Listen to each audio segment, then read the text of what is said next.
Hello. Hello, and welcome to another edition of Atlas Information Live.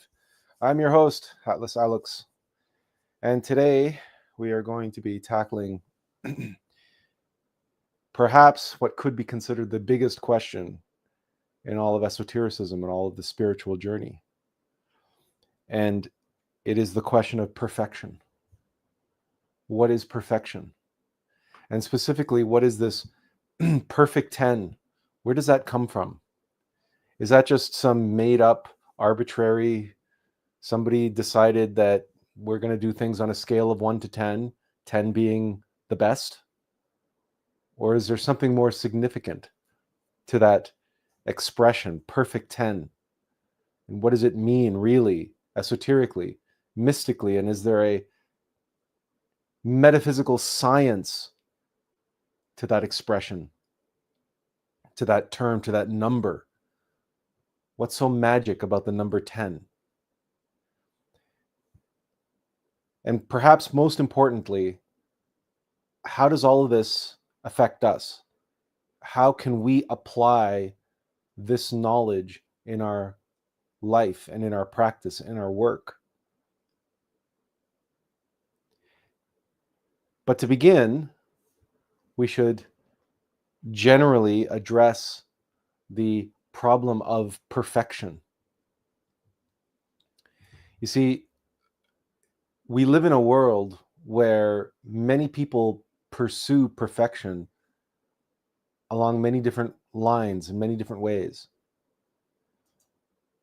And it is worthwhile to consider what sort of perfection they are in pursuit of.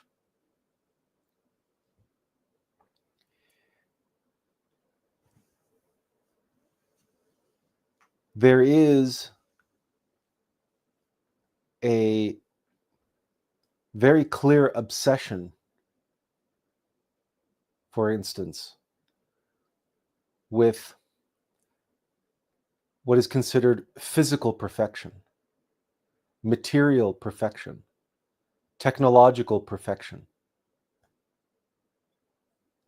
And many people spend a great deal of their time and their energy in pursuit of that supposed perfection. Now,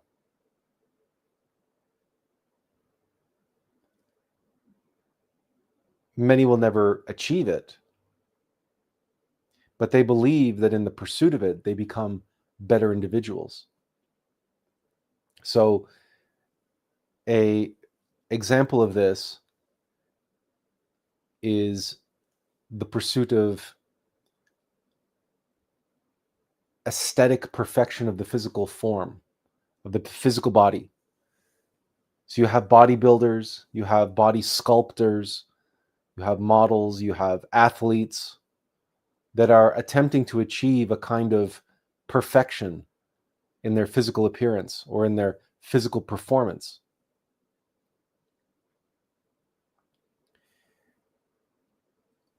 Then there are those who seek perfection through their mental body, their mental body, through the mind. And these are individuals who they're not, physically strong or physically capable, or they're not inclined toward making efforts in and through the physical body, but they're very identified with their mental body, with their thoughts and their beliefs and their mental capacity, their intellectualism. So you have many individuals who are seeking perfection through theory, through materialist science, through technology of various kinds, through creating in the world, through the power of their intellect, something that will stand the test of time, something that captures truth in as perfect a way as possible.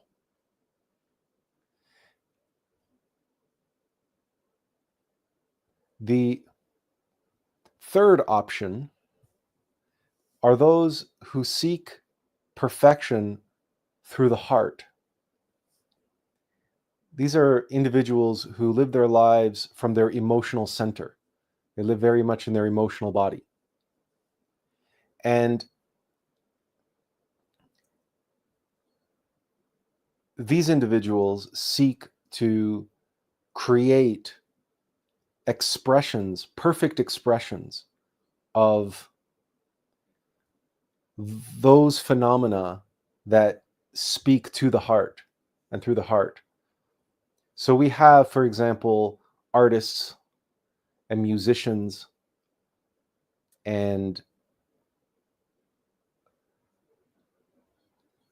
authors, poets that attempt to create or express or reflect in their work the perfection that embodies various of these phenomena that we know through the heart center. So something that comes to mind is love, for instance. But that pursuit of perfection through that means has changed a great deal over time, because in the past, you would have found artists, for example, ever since the Renaissance, artists sought to capture or express the perfection of God, God's perfection, the perfection of nature, the perfection of God's creation, and to express that through music or through fine art, through poetry. Others expressed the human condition and sought to express in a perfect way in words the great triumphs, but also the great catastrophes, the rise and fall of humanity as individuals and collectively. So the human condition. So the individual that comes to mind is Shakespeare. And his works have survived all this time, and they're still performed much in the same way, not always, but much in the same way as they were originally. The words haven't changed much. They tinker with them here and there. And they, of course, they try to perform Shakespeare in contemporary contexts and to try to make it more relevant to modern audiences. But the words on the page, it's general agreement that with Shakespeare, you don't mess with them because there's a kind of perfection there. So the pursuit of perfection is a kind of universal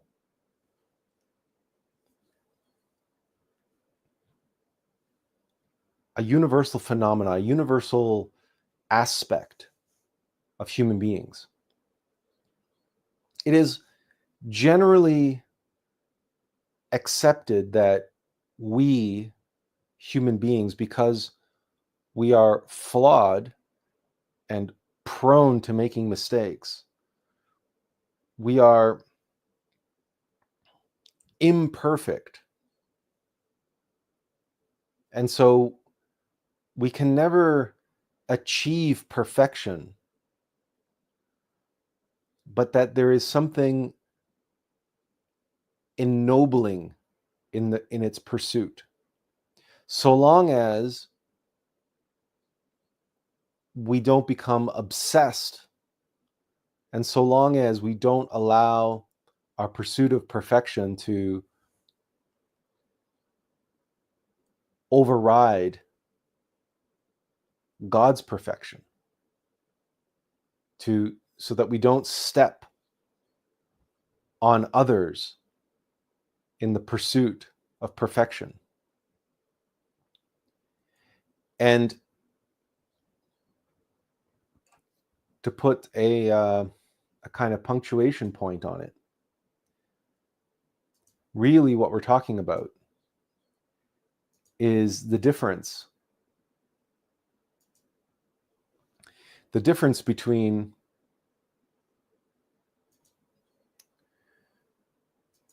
two modalities or two types of perfection. We have, oh, hang on a second, I've got everything ready except my actual drawing board.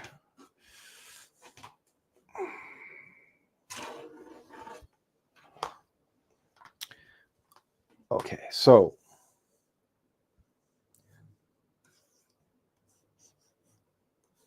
we are an individual and we're mortal. So we pursue a kind of perfection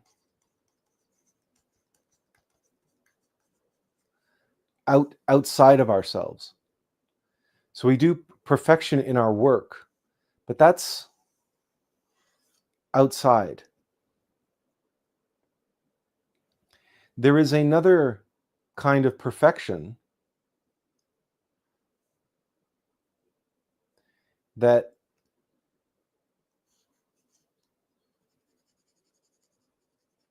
relates inside.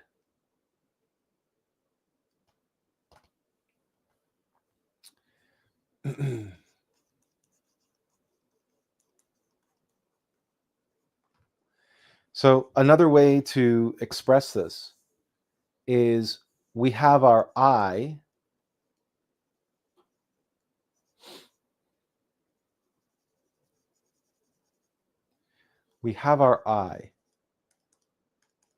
which seeks perfection out there. And then we have the self.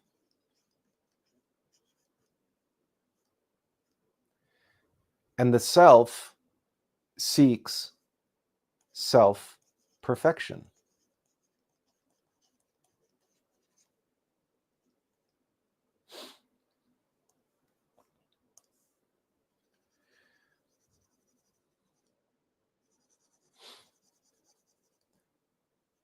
And this really is the difference. Both of these are very much aspects of the human condition. But if someone seeks perfection in and through their I, then obviously we're talking about an egoic perfection, which is kind of a contradiction in terms. But if someone seeks self-perfection, ironically, that is ego destruction. Well, yeah, it's ego death.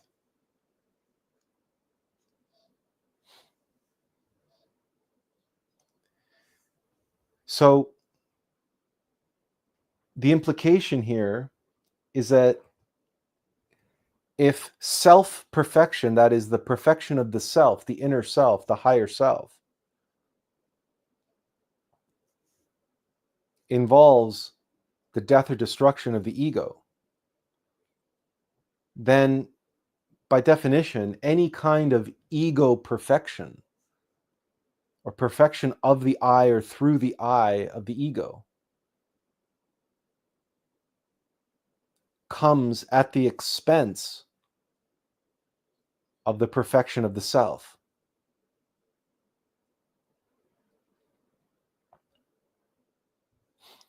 So we can understand this by looking at the tree of life of Kabbalah.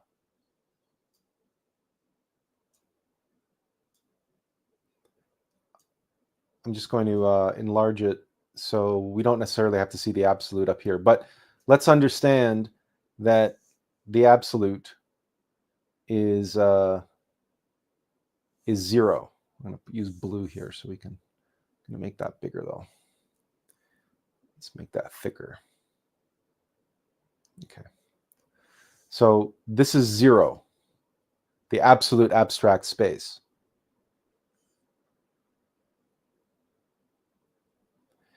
And counting down,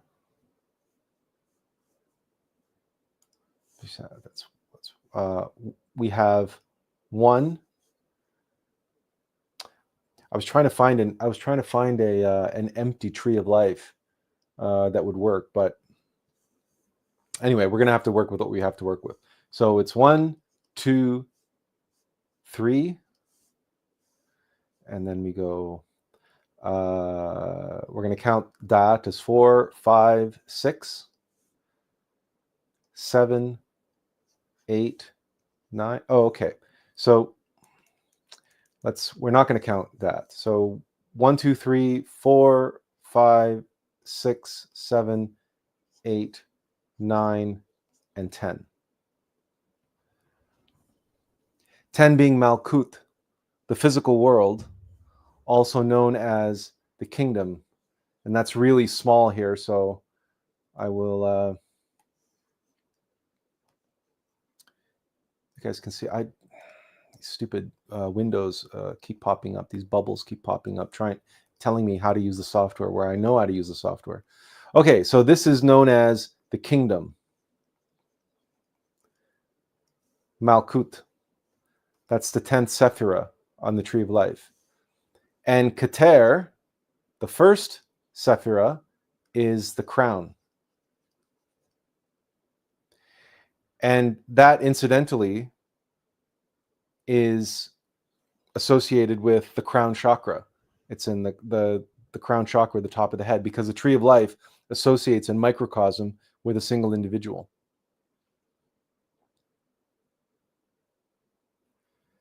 Now, the ego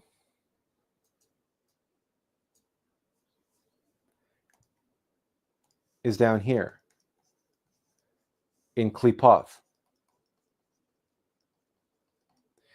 This is also known as the lower fifth dimension or the lunar fifth dimension, the subconscious mind. It is our individual psychological hell. That's where the ego is. This is the false self. Okay, this is that I.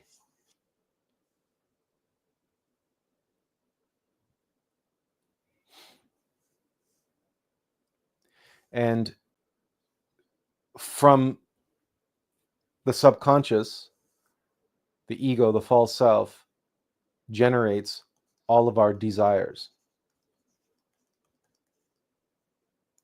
I'll just use desire as singular here. Desire, right? And as I've explained in the past, desire is to desire. What does it mean to desire? Well, it means to dethrone.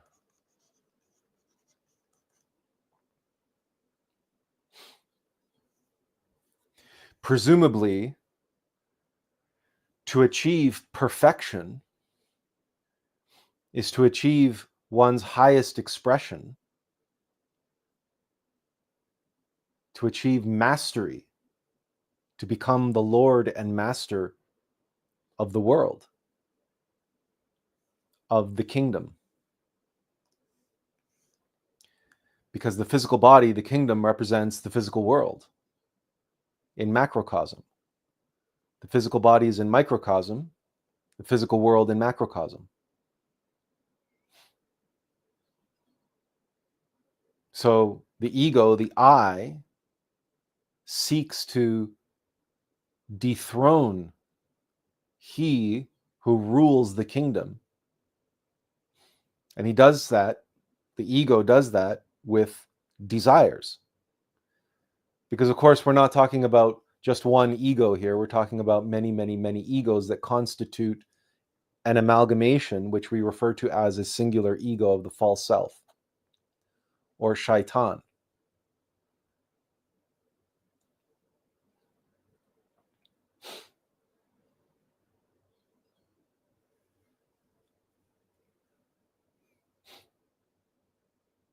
The implication then is to perfect the ego, or to achieve perfection of or through the ego, there must be a dethroning. The I, the ego, cannot achieve its goals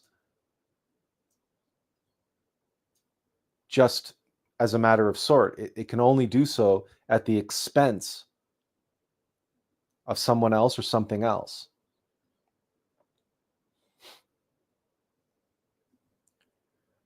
So achieving perfection of the physical body, or perfection of things outside of ourselves,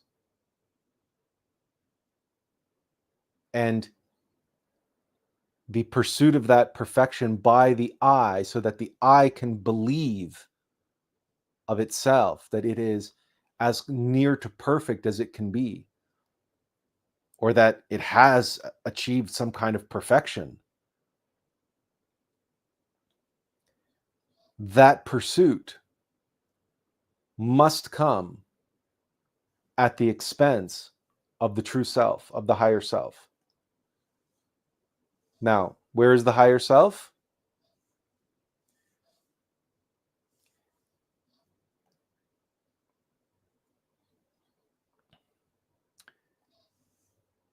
The innermost being is here.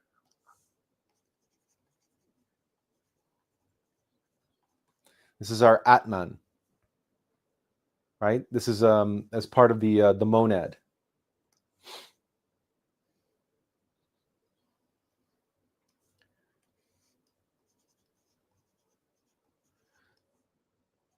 Which is the causal body, the Buddhic body, and the Atmic body. So that monad, that trinity or triunity, is the middle trinity on the tree of life.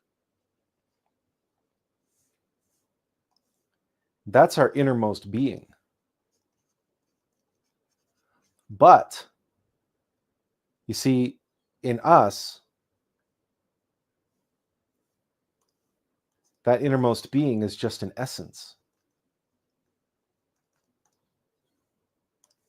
It's a spark. It's a seed.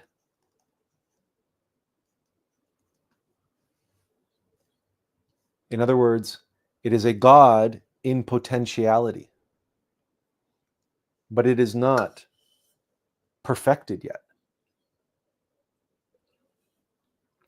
What would be the point of having a process of self-perfection if one's self was already perfected?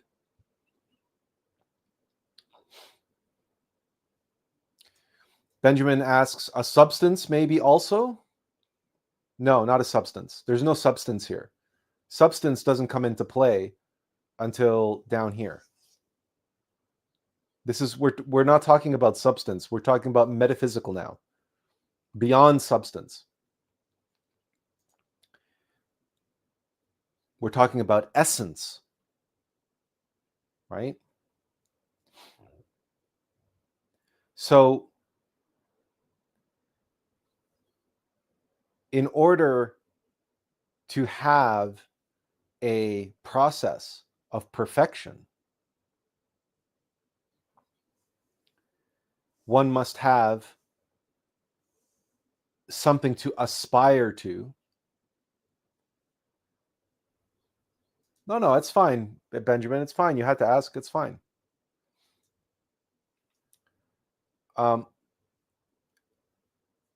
But in that pursuit, there has to be an adversary. There has to be a potential or a possibility to fall. Let's try to draw that one. My drawing board keeps moving around on me here. So here. Okay. There has to be a possibility to fall. But there also has to be like a playing field. So you need an adversary. That's the ego or the false self. And you need a playing field. That's the kingdom. That's the chessboard.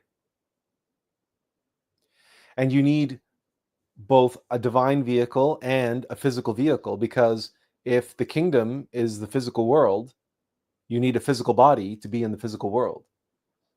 And you need the other faculties that vessel, that vehicle in the physical world uses to negotiate and to play the game, as it were, and to undergo this process of perfection, of self-perfection. The challenge is that the ego, the adversary, I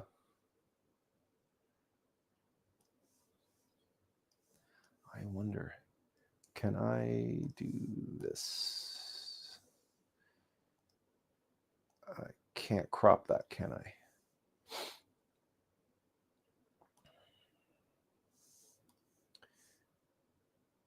Okay, so let's see if we can do this.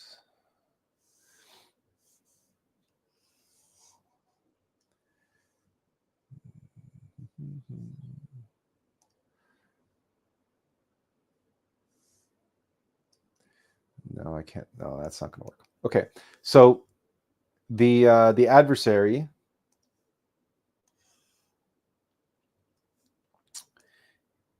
in Hebrew and in Arabic is called shaitan.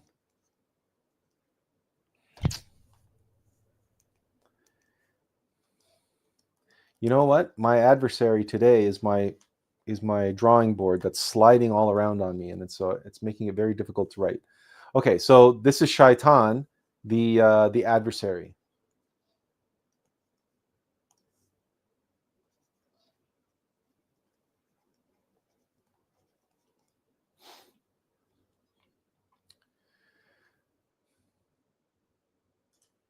Yangsheng, what do you think is the purpose of life? We're talking about it today. This is the purpose of life.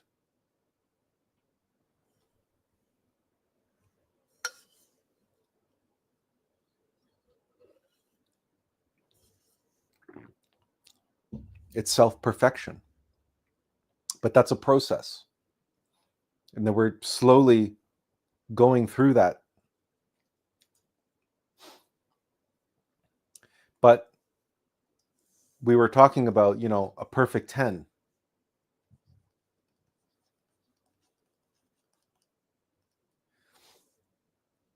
That perfect 10 refers exactly to the 10 sephira, the 10 spheres on the tree of life, from the crown down to the kingdom.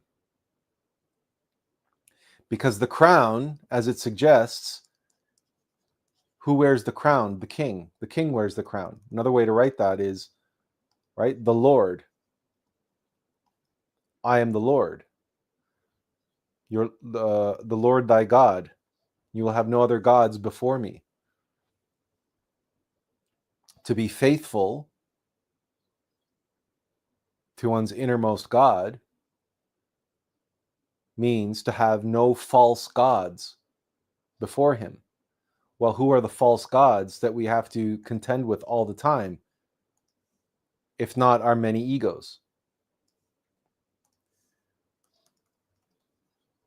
Fear, lust, pride, etc.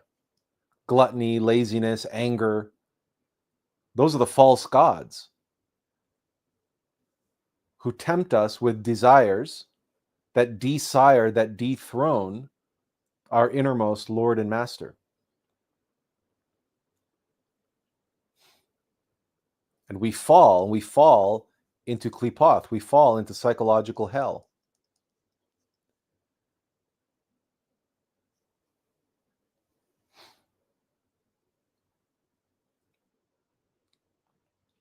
And we fall into that, especially when we pursue the perfection of the I, because that has to come at the expense of the true self. Because all of the energy, our creative energy, which is in the 9th sphere, the creative force, gets used up to create a false perfection or perfection of the false self in hell. So that energy flows down and out because the ego seeks to create perfection outside of itself. The ego is an illusion. The ego is in a delusion. It can't perfect itself. It can only achieve perfection outside. So, for example, to achieve perfect control, to achieve perfect, a perfect amount of wealth, which is, of course, ridiculous. That's why no one is ever satisfied with how much wealth they can accumulate, because there is no such thing. That's like asking how long is a piece of string. It's never enough. So that's why attempting to achieve perfection of and through the desires of the false self will just lead someone further and deeper into hell.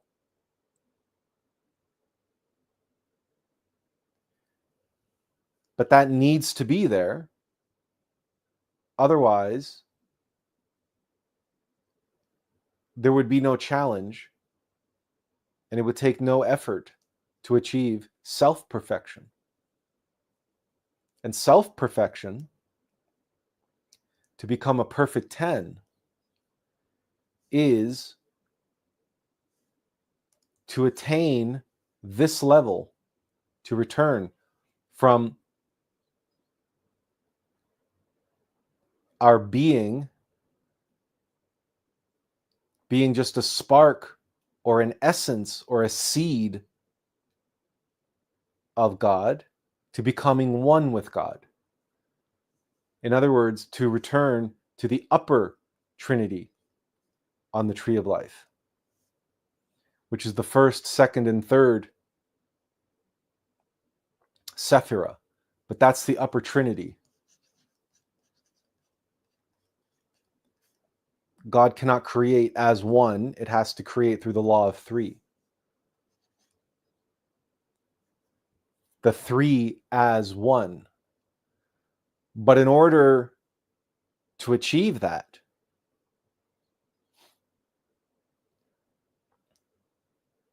one must undergo a process of ego death and resurrection.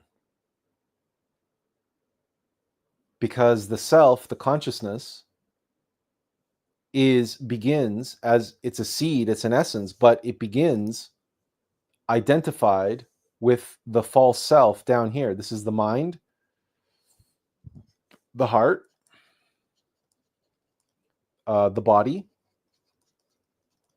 and then the ego of the false self. These are known as the 4 bodies of sin. Oh, and the vital body is the etheric body. That's but anyway, for the moment, let's just work with what we have. To escape the bonds, to escape the traps, and to rule the kingdom, to put the rightful Lord and Master back on the throne of the world, back on the throne of our kingdom, to wear the crown, but not on our head, not on the ego's head, but where it belongs, in Keter, which is the first Sephira. 1 and 0, because 0 is in the absolute. 1 and 0 is 10. And the kingdom is the 10th sphere on the tree of life. The only way to achieve perfection rightfully and to be a perfect 10 is to achieve perfection in the 10 sephira of the tree of life, and to make that upright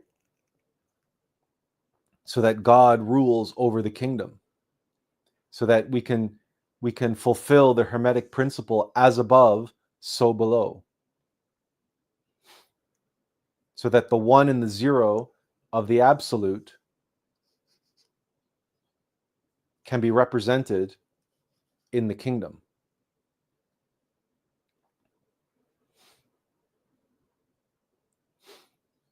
This is the meaning of a perfect 10.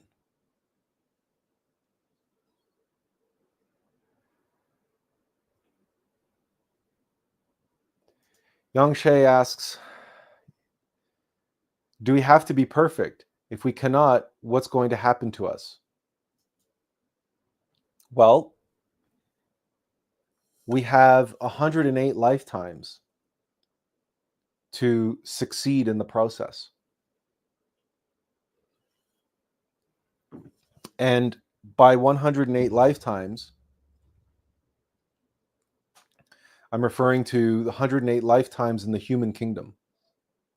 We have many, many more lifetimes in the mineral, the plant, and the animal kingdoms. But once we graduate to the human kingdom, a monad has 108 lifetimes to at least get to this level of, like, at least get halfway. So in answer to your question, that no, you don't have to be perfect. You don't have to achieve this perfection. You can just achieve the level of what's called nirvana.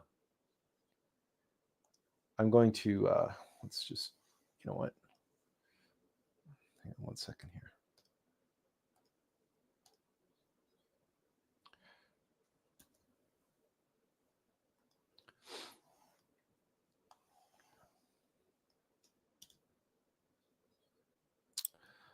Oh, for Pete's sake. Don't tell me I can't just copy this one little thing.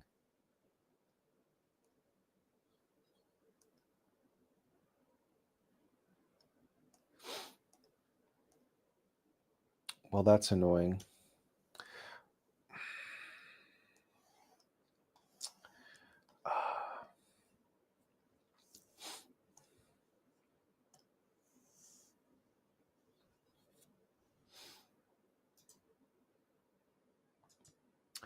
Well, we'll just insert another one.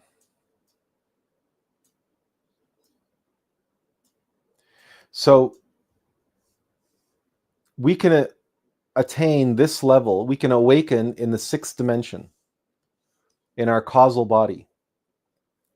This is the human soul, which has to be created. What that means is we have to have a solar, vital body, astral body, mental body, and causal body. So if we create the human soul, then we can awaken, or what Buddhists refer to as enlightenment. We can awaken as our true self.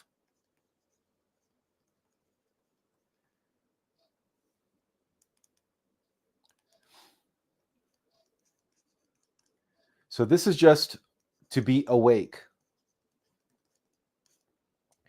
If we can awaken, then we earn the right or the ability to exist and persist in nirvana, in the 6th dimension, or in the 5th dimension, obviously. We can travel in the supernal worlds because we've created our solar vehicle, which is the monad.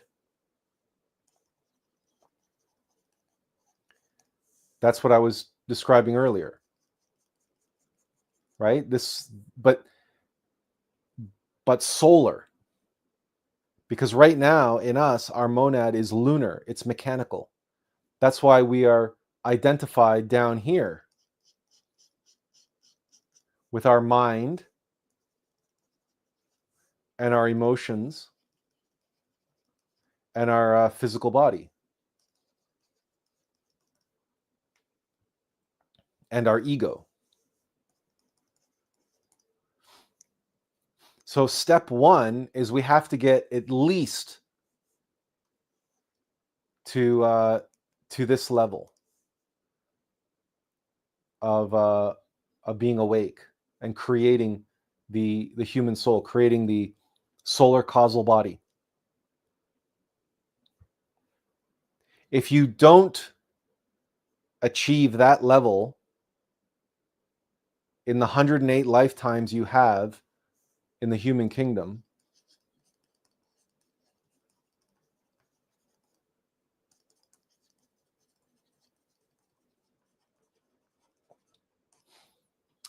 then you have to fall into devolution,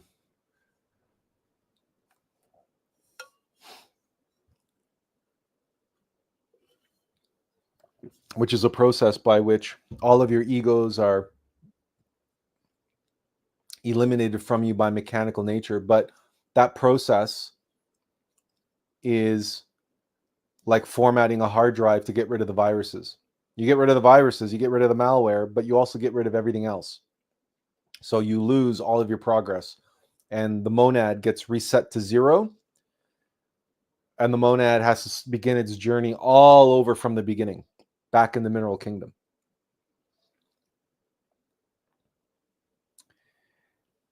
So if you just reach this level and you are able to enter into nirvana,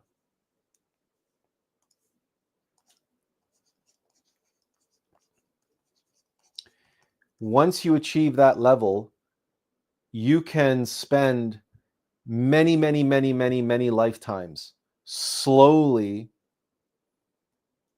going from this level up.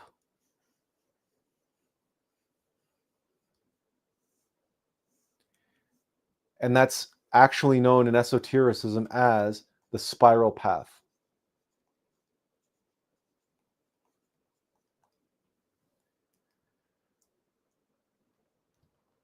But that is not the path of mastery. That is not the path of Christification. That's for monads who, for lack of a better word, are lazy. They're not particularly, how should we say, they're not particularly motivated.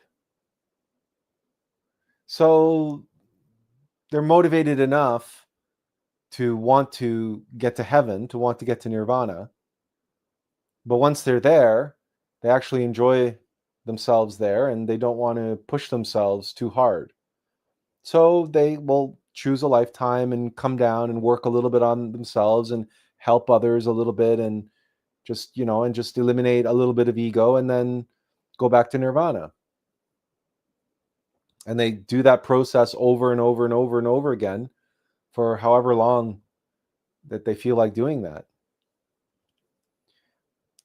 But at some point, they have to recognize, they have to acknowledge that in order to become a perfect 10, one must forego, one must sacrifice, one must let go of one's attachments, all attachments. And that includes one's attachments to nirvana. So while that path is open to you, it's an option. There is another path, which is known as the direct path. This is also known as the path of the Bodhisattva.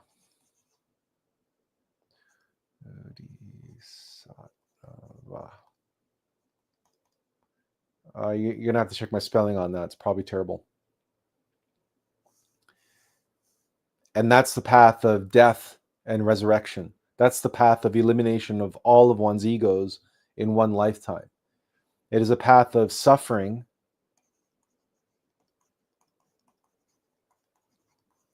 and sacrifice.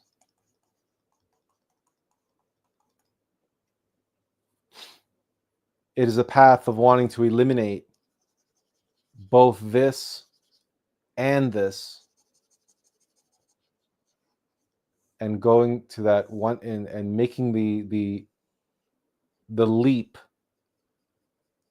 to become one with the Christ, the Christified master, a resurrected master, to become one with the Lord, and to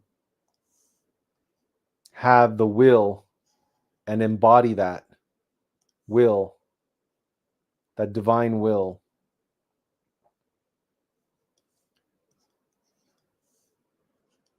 from the first to the 10th Sephirah.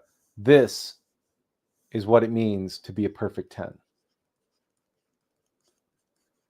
or a perfected 10. And it's possible to do that in one lifetime, because many individuals have done it, including Jesus. This is the example that Jesus gives us.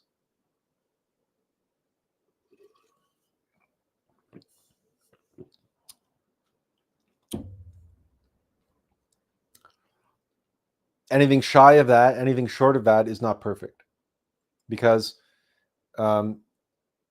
Jesus said, "Be ye perfect, as your Father, as my Father is perfect." And there's only one way to do that, and that is to embody, to incarnate the Christ. Because the Christ is the second logos, and the Holy Spirit is the third logos. So that's Father, Son, and Holy Spirit. To embody that aspect, the living aspect of God within us, within a mortal vessel. That's what it means to be perfect 10. And then all 10 Sephirah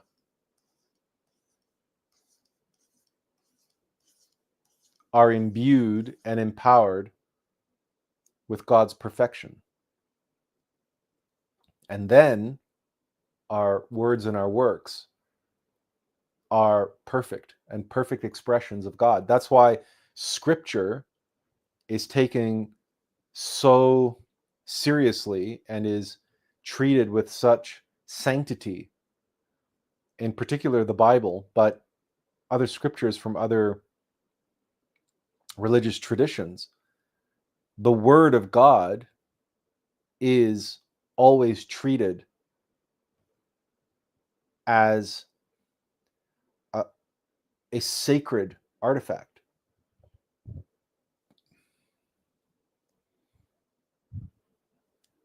Because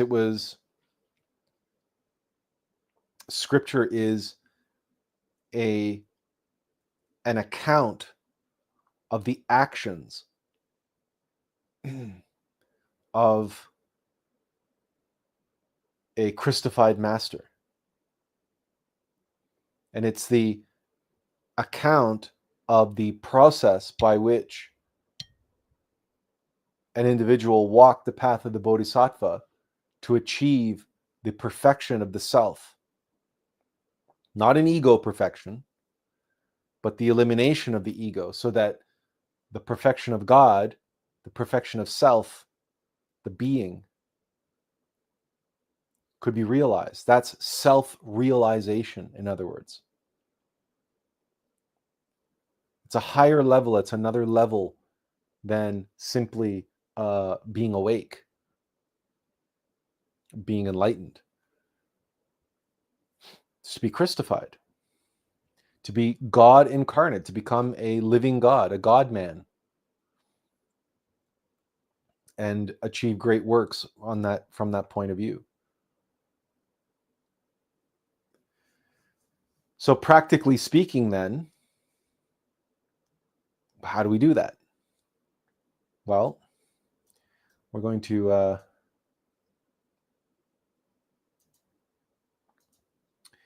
keep using this image over and over again. Although I think maybe we'll try this one as a simplified one. Maybe. Oh, there's a way to duplicate. Okay. So if we take a kind of a simplified, this, by the way, breaks down the different worlds, right? You have the physical world, the world of formation, that's Yetzirah, the world of creation, which is Bria, and the world of archetypes. It's how the tree of life breaks down.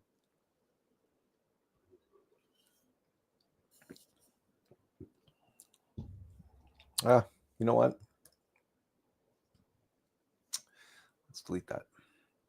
Tiffany says, good day, everyone. What is the main difference of human experience between Klipoth and Malkuth? How much of a blend is there before one slips into Klipoth? Also, is it possible to reside in Malkuth without a foot in Klipoth? The second part of your question is, the answer is yes, if you're a Christified master, which is what we're talking about here today. If you're a perfected one. But you can't come here as that. You have to become that. So you're asking, is it possible to reside in Malkuth without a foot in Klipoth? The answer is yes, but you can't be born into Malkuth. You can't be born perfect. Because the process of falling, you have to take on a burden. You have to take on the physicality. You have to take on the limitations of a mortal in order to be here.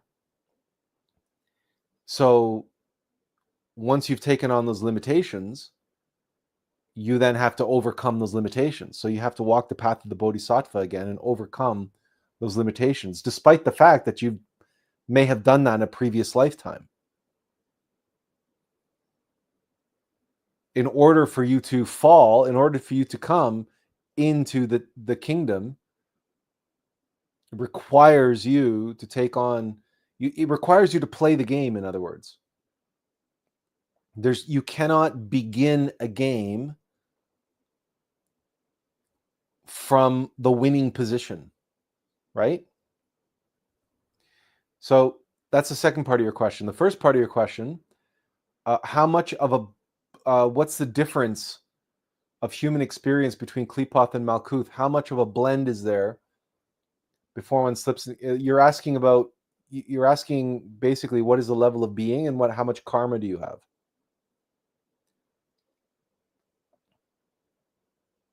How awake are you? What's your level of being? How much consciousness do you have, and how much karma do you have? How much ego do you carry? Asking what's the difference between Klipoth and Malkuth is like asking what's the difference between the cream in your coffee. I don't know. How much cream do you put in your coffee? That's the difference, I guess. Right?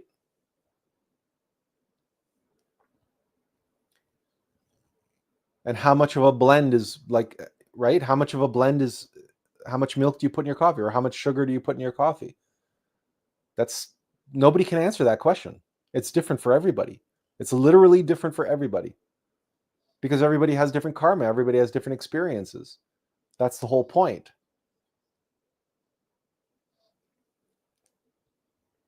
And you know as well as I do that there are people here and now who are in hell. They're in psychological hell, but they're burning. They have so much weight that they're carrying. They have so much karma. They're just making it worse for themselves. And they've one of the expressions of ego, right? One of the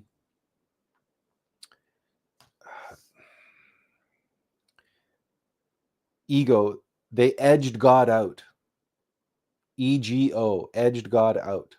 So their higher self, they've like completely ignored or forgotten or don't even have any concept of their higher self. They're totally absorbed, right, in their I.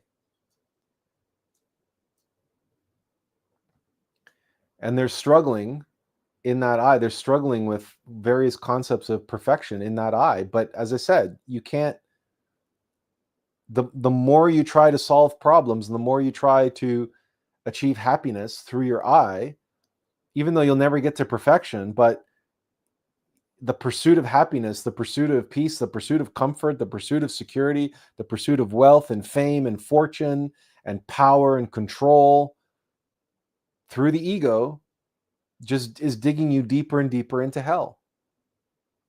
Because that's where the ego resides, and that's the direction, right? That's the direction. That's where its 10 exists somewhere, theoretically, in the 10th circle of hell.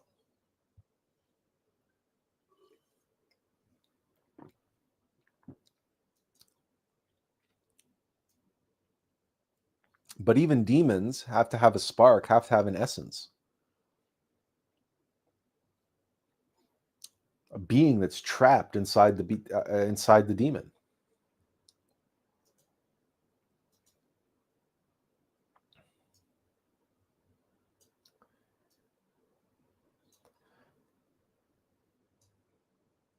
So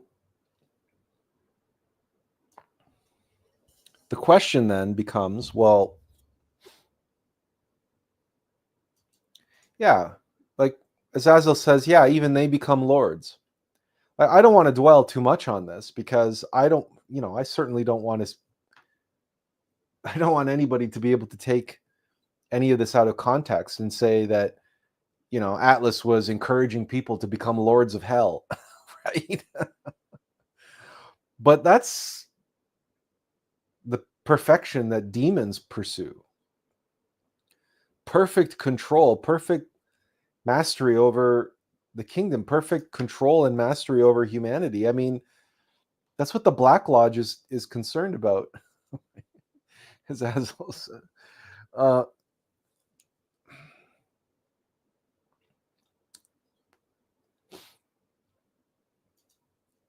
And he says it's ain't getting that refund, might as well.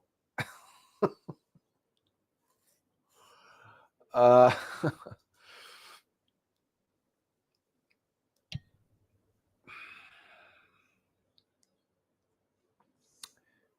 I want to focus on a symbol, and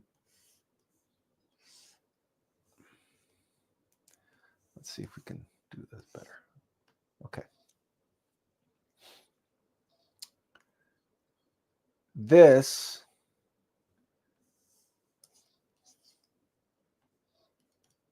is the Roman numeral for 10. And it also happens to be a cross.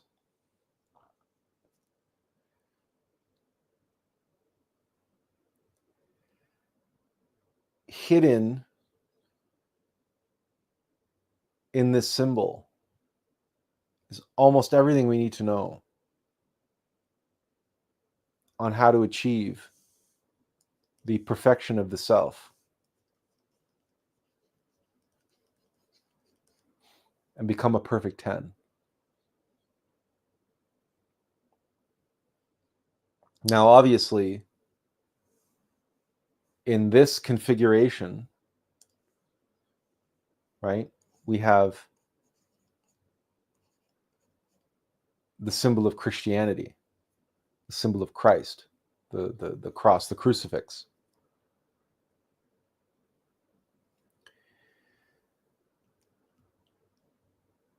But there's a little bit more to this symbol. And you can comprehend it in this configuration, where you say this is the masculine, the vertical, the phallus, and the feminine, the uterus. And where they meet, where they cross, this is the law of three, the creative force, the creative law of three, which is three as one. That's the Trinity. It's the union of masculine and feminine. So union, or we say sex. It's the creative law of the universe, the law of three. And you can work with the cross in that configuration. But of course, in the X, we have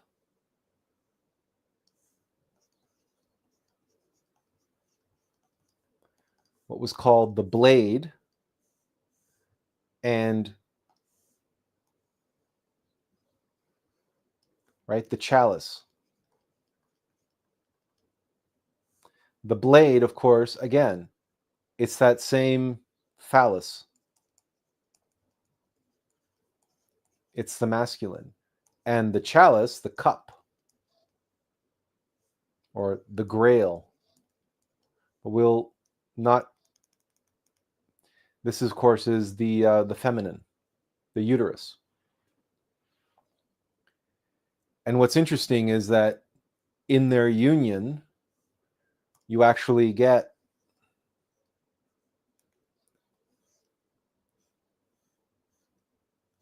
what's known as the Holy Grail.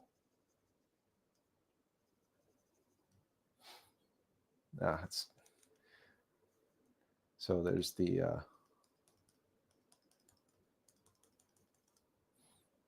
masculine and feminine becomes the Grail, and the Grail is sex.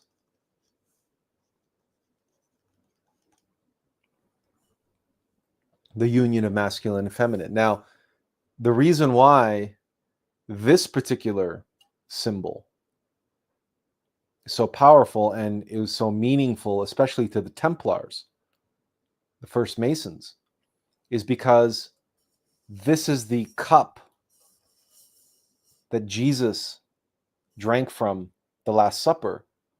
It's also the cup that caught the water and the blood that spilled forth from his side, from his wound, when the Romans stabbed him with the spear of destiny.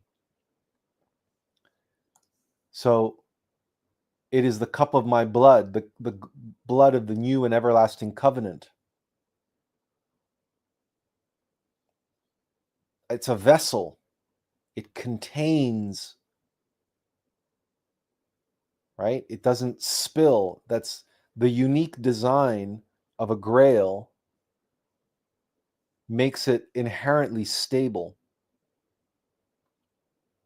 It doesn't spill easily because in many cases its base it's wider than its mouth at the top.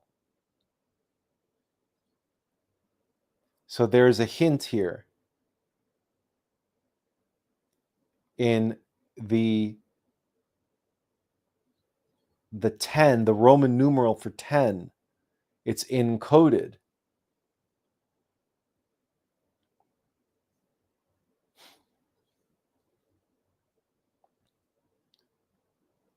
The X, the cross.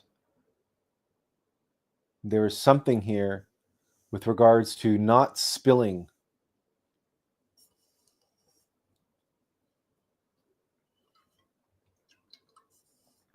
And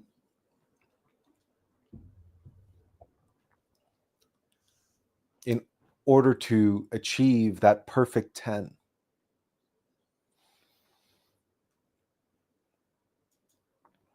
hang on a second, let's Benjamin says ones and zeros are also talked about in the self-simulation theory. It's akin to information and state. Well, if you want to get into 1 and 0,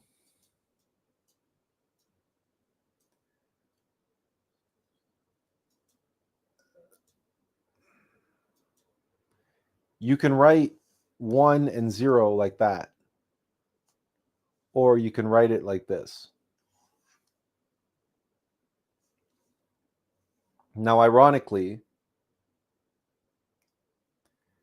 when you first look at this, you would say, well,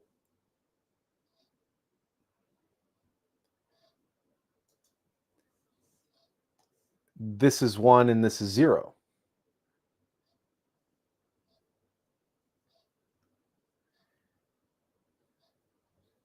But it's the reverse. Because when you have 1 and 0, this is 0. And this is 1. Why? Because from here to here, there is a distance of +1. But that distance can go in any direction. In other words, it's a radii. And when you have 1 and 0, 1 is not just one thing is everything.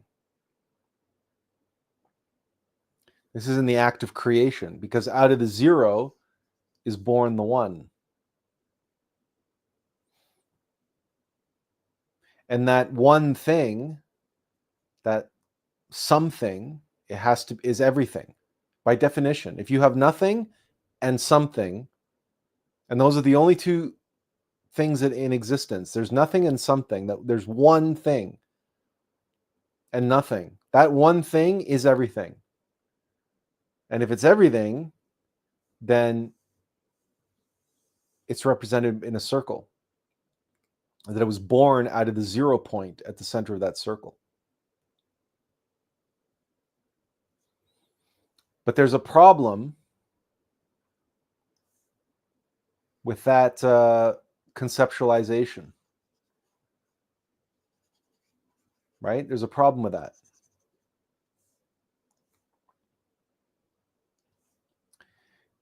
And that has to do with the fact that everything can't be separate from nothing.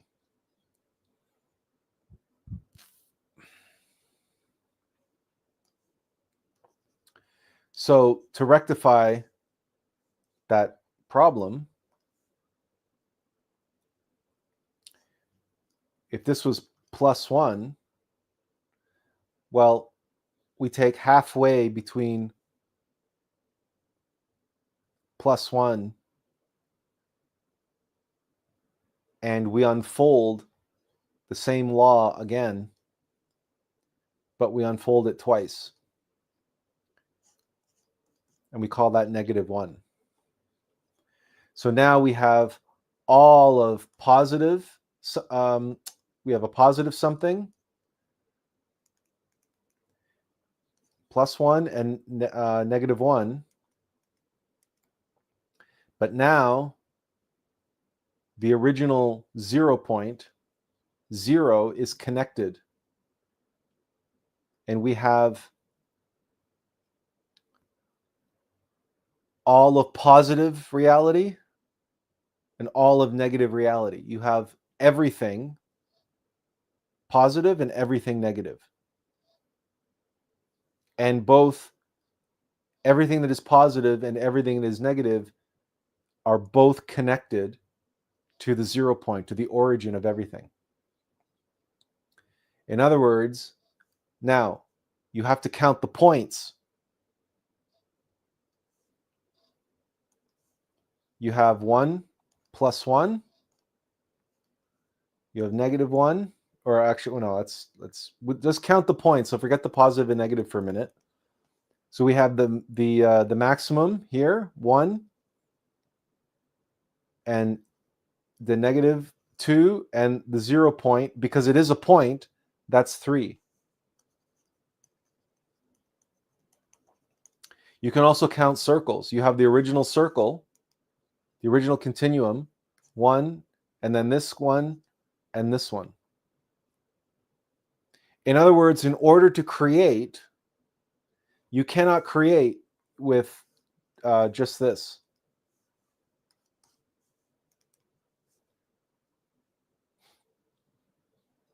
It's impossible.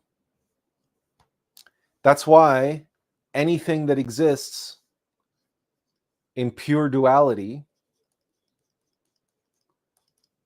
is an illusion. It's not real. It doesn't really create. It has to, you can't create just with two phenomena, nothing and something. There has to be a third state, and that third state is the union of 1 and 0. But that union actually, as we've been, that union manifests as 10. So that's masculine, feminine, and union of masculine and feminine. Once you have that creative crucible of the law of 3, you can continue down, but you keep creating until you get back to the original 1 and 0.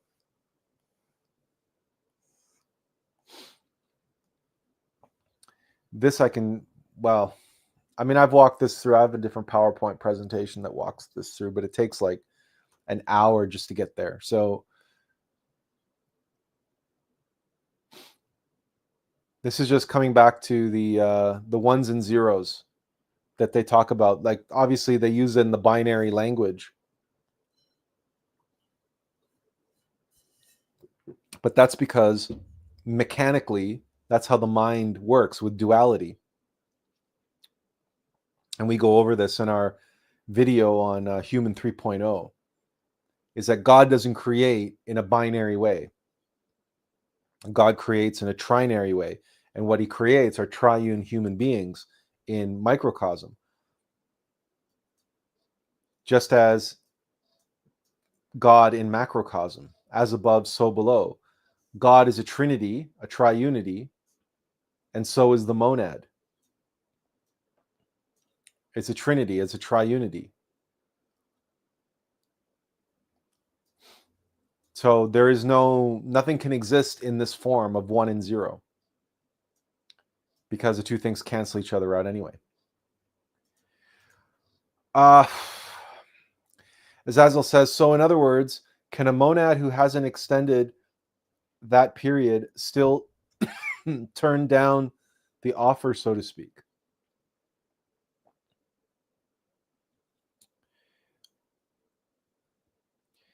If a monad hasn't achieved the level of nirvana, do you mean? Oh, he continues here. Or is it like in an arcade, once the coin goes in, it stays in? So can a monad who hasn't extended that period still turn down the offer? Well, there is no offer. It's not an offer. It's just, it's not. You are given the choice. A monad is given the choice when they achieve a certain level, whether they wish to take the direct path or the spiral path. Are you asking, once they've turned down the direct path, can they choose it again? I'm not clear what you're asking, Azazel. It's unclear. It's if someone hasn't reached a level of nirvana, they don't have much of a choice of anything, right? If they fail to do so in their 108 lifetimes, they've run out of time. So you're asking, can they turn down the offer? No offer is made to a monad that doesn't reach the minimum level that they have to reach. So when he says it's like in an arcade, once a coin goes in, it stays in. I guess once you've made your bed, you have to sleep in it. Maybe that's the better way to understand that. And Benjamin Ochoa says self-simulation is dual aspect duality. Having said that, considering all other forms of duality, I thought through the other day and considered it to be the other side of the same coin. So for me, other aspects of duality are useful. And Azazel says, I was referring to starting the game.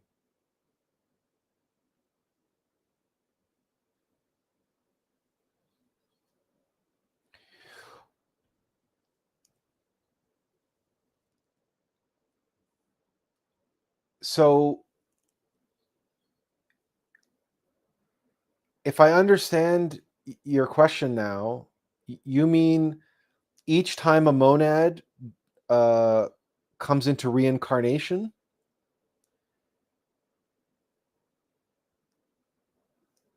he would but he already has extended his 108 lifetimes. Again, it's unclear what you're asking, because at the beginning of the game, when a monad starts the game, they haven't been given a choice yet.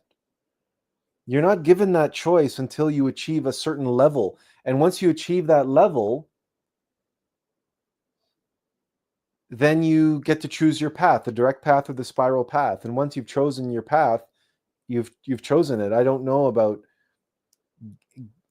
being given an opportunity to change from one path to another. I suppose it's possible.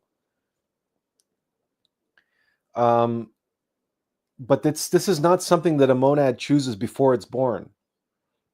Or the monad you have to reach a certain level of the game before you can be given this the choice of the direct path or the spiral path. Benjamin says to Azazel, he says, the monad is in a game of chess, as Attlas mentioned, the Alm of Life, but it comes with no rule book of how to play the game. Therefore, one could entertain many ideas, but life is just baffles. Just baffles, no. And Benjamin says, no guide to the game. Azazel says, I see, then my question wasn't fully rational. I'm just not sure if I understood what your question was. If I understood it correctly or completely. But it's like I'm trying to grasp for an analogy. And here's the only analogy that comes to mind. When you're in junior high school and you do very well in junior high school, or you do very well in your first year of high school, or in any place in the education system, right? You get to a certain level and you exhibit certain qualities, certain characteristics, and it is clear that you're acing everything. You're acing all the material. The material is too easy. You've outgrown your grade, in other words. The principal and the teachers might come to you and your parents and say, you know what? It's obvious that the grade that you're in is too easy. So we're going to give you an offer to skip a grade. Now,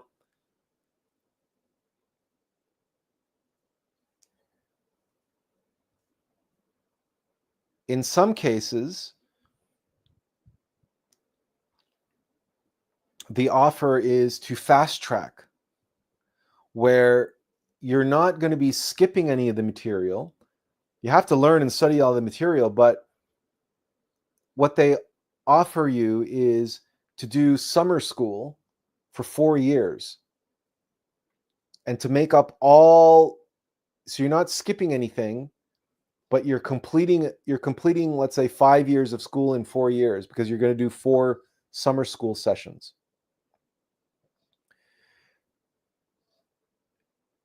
So you can see how in that arrangement, you're given that offer once. But if you don't take it when it's offered to you, you can't start fast tracking when you're in grade 10 because you've already lost 2 summers. You have to do it from grade 8.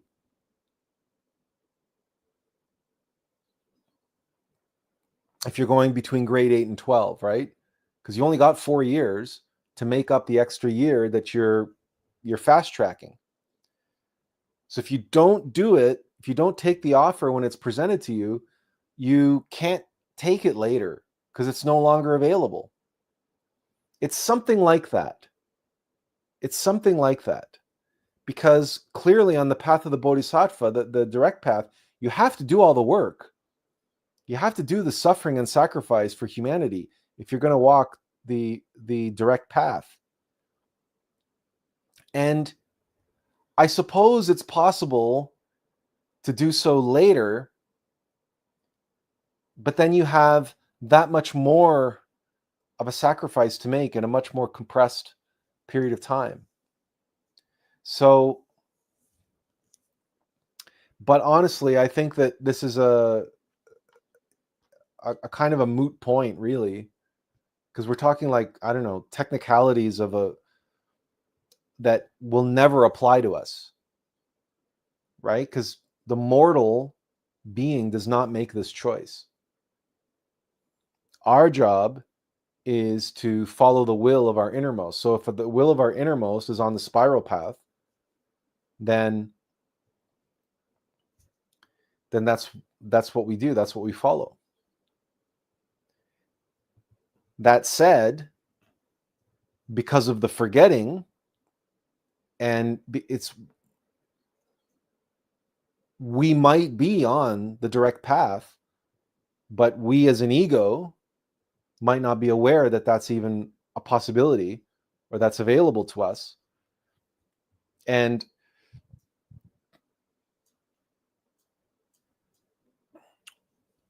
we might need to be re-educated on the possibility and what it was required to achieve perfection. Because if you have a longing within yourself to achieve a kind of perfection, and you've been spending your time and spending your life trying to achieve perfection out there, it's very possible that it's the longing for self-perfection and self-realization that you seek deep down, that your higher self seeks self-realization, and it's just your ego has been hijacking that and exploiting that for its own ends, right? And then again, so this is like, you cannot achieve ego perfection and self-perfection simultaneously. This is where the expression,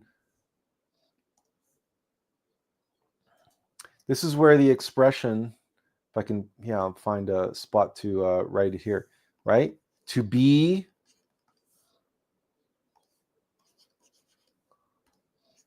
or not to be? That's the question. You cannot, a man cannot have two masters, in other words. And that's another common expressions that you've heard before. A kingdom cannot have two lords. It can't have a benevolent lord and a malevolent lord at the same time. You cannot achieve perfection that way. It is impossible, because it's like a lava lamp. It's like the perfection of one requires effectively the dissolution of the other.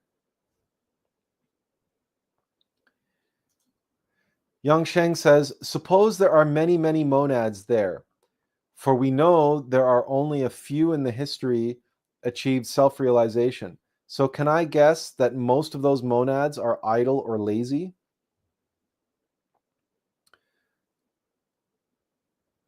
First of all, there are many monads who achieve self-realization. Many. In every tradition, there are individuals who count as saints or lived lives that are very similar to the saints and the martyrs and so on. Most of those are all became self-realized. Then you have individuals, everyone from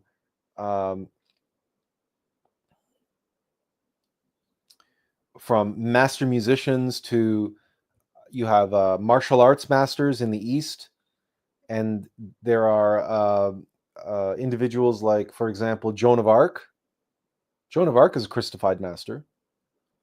It's just that there are different levels of mastery, and we only know of the super uber, Christified masters like Jesus and Moses and Muhammad and Zoroaster. So we think we have to count on one hand how many have achieved the perfection of the self.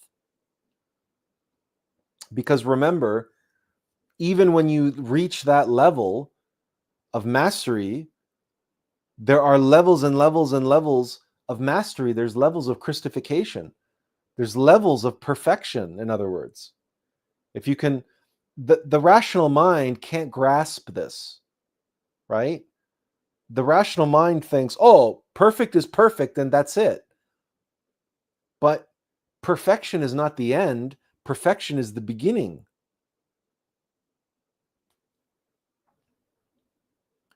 So St. Francis of Assisi, for example, or like pick your favorite martyr, your favorite saint, right? That's they may have achieved self-realization, or a Renaissance master artist like Leonardo da Vinci or Beethoven, for example. But that doesn't mean that Beethoven is on the same level as Jesus. There are levels and levels and levels and levels of so-called Christ consciousness.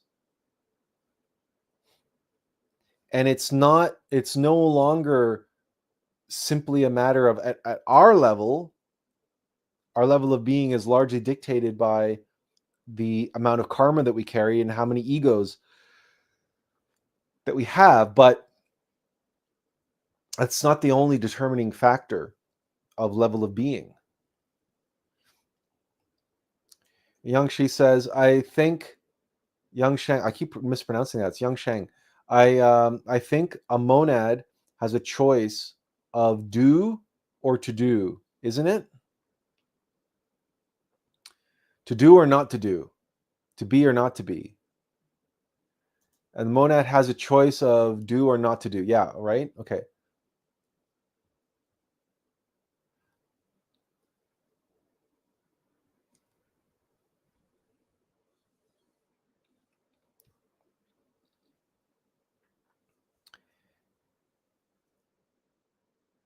That's an interesting, the way you ask that question is, of course, the monad has the choice. But when does a monad choose not to be? If you're asking to do or not to do the spiral path, or the direct path versus the spiral path, yes, that is the monad's choice.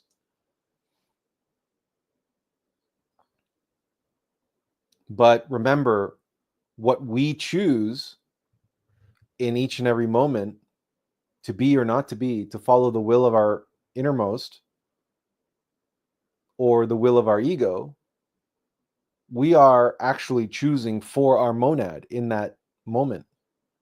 because our monad, our higher self, has to live with the consequences of our actions.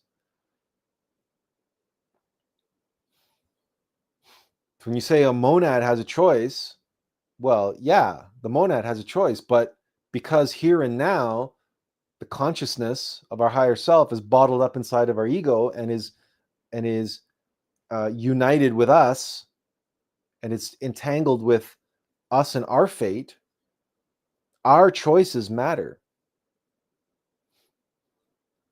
Which is why esoteric instruction and exploring these things and learning these things are so important.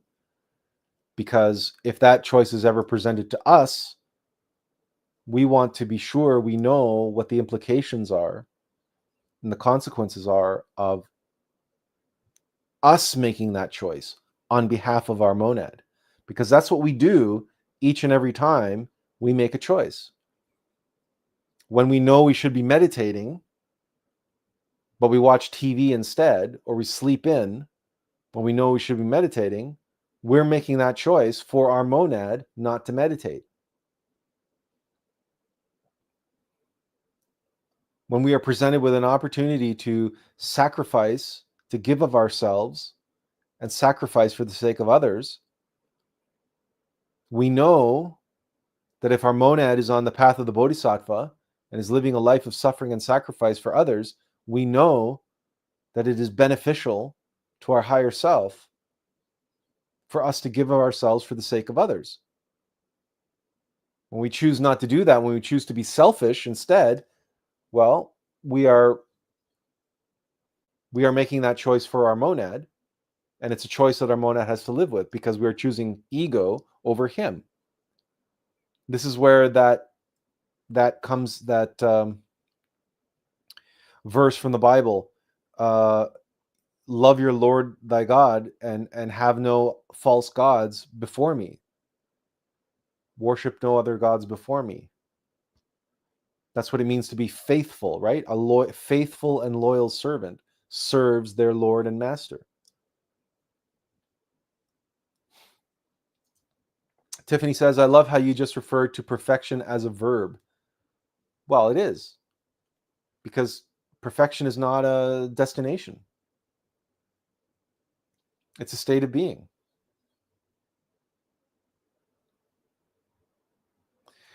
Young Sheng follows up here. Sorry, I didn't make it clear. Okay, I want to understand, what do you mean by monad and essence? What is the relationship between these two? The monad is the essence. It's just that, as I explained, you can't have one thing. God doesn't create in one thing. God creates in trinities, triunities, right? The law of three, triunity. So, a monad, we just zoom in, okay? Just move this over here. Okay, so we have the innermost, the Atman, okay? This is the being. This is the consciousness.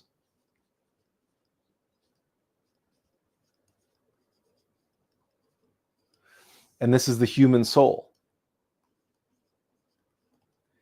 These three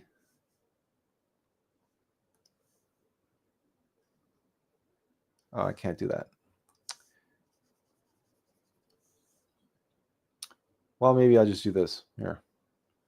I'll make a space. These three as one. It's a trinity. It's triunity. So you can't really separate out the essence, which is what I was saying, how you can't separate out the choices you make from the choices of your innermost being. They're one and the same because you are one and the same. The fact that you feel separate and feel separated is because you're identified with a false self down here.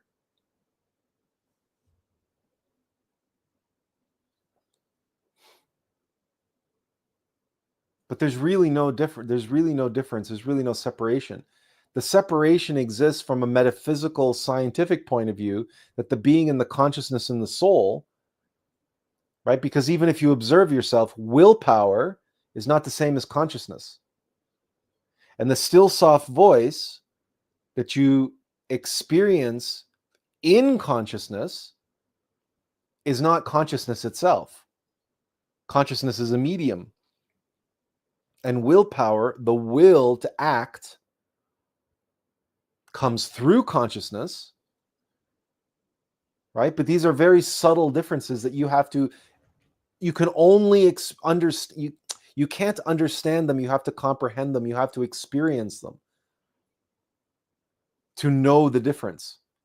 Because I can sit here trying to intellectualize the difference between consciousness and being, and we can intellectualize it all we want and never understand what that difference is. But being, consciousness, and soul, willpower, they are one. They are one and the same, but three components, three as one, that constitute what we call a monad, or the divine vessel, the divine essence. That seed has the potential to bloom, expand, to grow, to sprout, and to join the great brotherhood of trees in the forest. Right? Think of the monad as an acorn. Now, an acorn fell from trees. It's made of the stuff of trees, and it has tree DNA. But an acorn is not a tree. In order for an acorn to become a tree, it must first die. And in the process of that death is born from that acorn something that we call a sprout. And as that sprout grows, it becomes a sapling. And then it becomes a young tree. And then eventually a mature tree and part of the forest. You can say that an acorn is part of the forest because it's on the forest floor, but it's not yet part of the great brotherhood of trees. That's the difference between an essence or a monad in potentiality and a perfect 10. A perfect 10 is an acorn that has died and has sprouted and is now a sapling and is a bona fide tree. It's a very young tree, still a relatively immature tree compared to the other great trees in the forest, but it is now a member of the brotherhood of trees. It is an acorn that is, it is a tree that is realized, in other words, where it started out as an acorn. That acorn achieved its ultimate perfection. What is the ultimate perfect state of an acorn, if not to become a tree? Right? That is the perfected acorn is a tree, but that process involves the death of the acorn. This is a paradox for the ego mind. The ego mind can't understand this. How can the perfect state of something be its destruction? But that's what the phoenix represents. And that's what Jesus shows us. And that's what every seed teaches us. Or the other analogy that people like to use is the caterpillar. What is the ultimate perfect state of the caterpillar, if not the butterfly? A butterfly is a perfected caterpillar. And where does that perfection take place? Within the cocoon, within the chrysalis. Inside of the cocoon, the chrysalis devours and destroys the caterpillar. And the butterfly is born out of the chrysalis. This is the process of metamorphosis. But in esoteric terms, and in metaphysical esoteric terminology, we say alchemy. This is the alchemy, the transmutation of the lead of ego into the gold of the human soul. Another way to express this is, because we work, well, we haven't gotten that far yet. So we'll another way to express this is the 1 shy of a perfect 10 is a 9. Let's see if we can, right?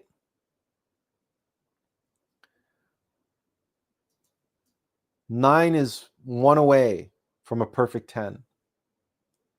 But an inverted 9 is a 6.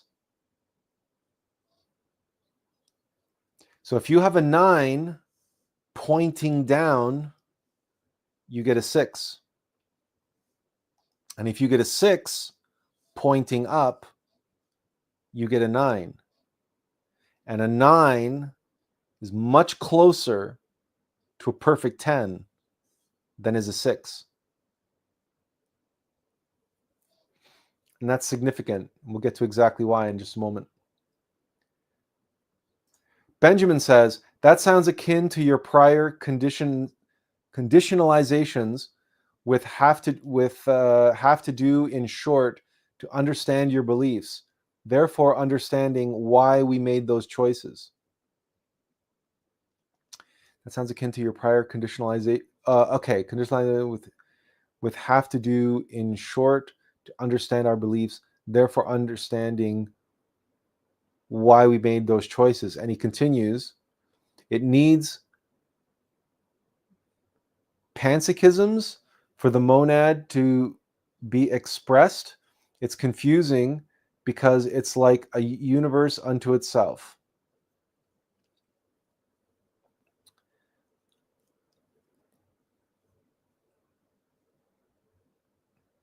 So the first point, you're talking about conditioning. Now, conditioning happens in the ego. So, it's not,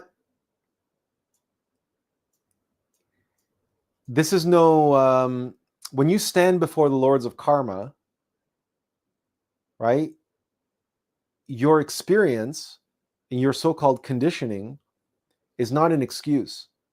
You can't say that, oh, I did XYZ because that's why I was raised, because I was raised to believe that. Because the reality is that the game that you played and everything that you were presented with was everything that you needed in order to overcome your ego.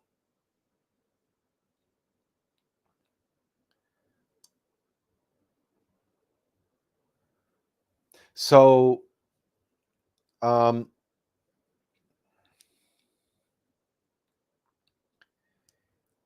you can't use that as a defense. It's even if you remember watching The Kingdom of Heaven, the king tells Balian, King Baldwin tells King Balian, remember, he says, when you go to heaven, you cannot say, I did this or that because I was told to do thus, or because men of power, had sway or control over me. He says, that will not suffice. Your soul is in your own keeping. And the way people are conditioned, it's true that there is a great deal of influence in conditioning, but that conditioning can just as easily lead to the opposite behavior. And that's according to the law of opposites. Like if I did everything the way I was raised, the way my parents behave, right? Or the way my I wouldn't be here now doing these live streams, that's for sure. Because trust me, I have enough pressure, and I've had a great deal of pressure in my life not to take this path, to take a very, very different path.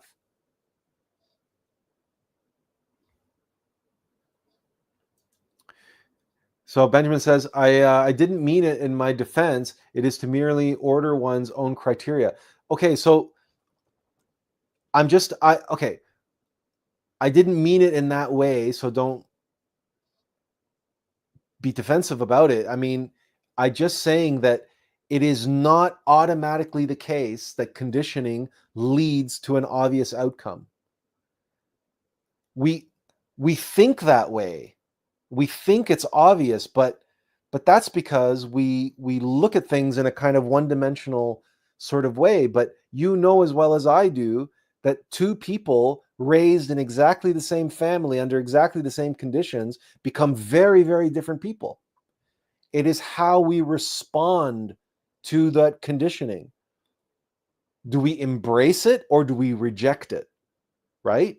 And we always have that choice. That choice is never taken away from us, no matter how influential the conditioning might be or how influential we might judge that conditioning, right? Because of our karma and because of the opportunity for us to always develop and always seek to seek that self-realization, that self-perfection, our Divine Mother never presents us with anything that is too difficult for us to handle or that is and of itself only detrimental to us on the path. The problem is, the challenge is that it is challenging. We will be tested. We will be tempted. And it is far easier to fall than it is to climb. This is why it appears to us that conditioning always leads to one outcome. That's because it is easier to fall than it is to climb. Or to put it another way, isn't it easier to go with the flow than it is to swim upstream? So if you imagine all of your conditioning as a flow, right? And all of your friends and your family and everybody in your community, and you can watch them all going in that one direction. And you're going to be that one black sheep, right? You're going to be that one fish that swims against the current and swims upstream. And if you're here, that's probably you. I'm describing you in one form or another. You don't run with the pack. You don't do what everybody else does. You don't believe what everybody else tells you to believe. That's why you're here. That's why there's a handful of people who watch this live stream, not millions, right? Because the millions are off doing, what the millions want to do. They want to do what everybody else wants to do, and they want what everybody else has. Whereas the people who are here want something that is basically swimming upstream compared to all of that. But in a very real sense, in a very real way, it is that force, it is that conditioning that actually awakens us and enlivens us and makes us want to swim upstream, because it gives us something to swim against, because it shows us what we don't want to be. I don't want to be like all of them, taking the wide path, taking the easy path to the wide gate. The direct path, especially, is the difficult path through the narrow gate. And that, by the way, is why today's talk, I've got the Torii gate from Japan as my background. Because that perfection, that number 10, really is, right, leading us. It is the 10 that leads us through the pillars, and those pillars are 1 and 1. That's 11. So we have these numbers 9, 10, and 11. And the two numbers that are key to going through that 10 in the middle, that X, that cross, right? It's the crossbar across the 11, which is the X, right? Which is the 10. And I wanted to get to this in our symbolism, right?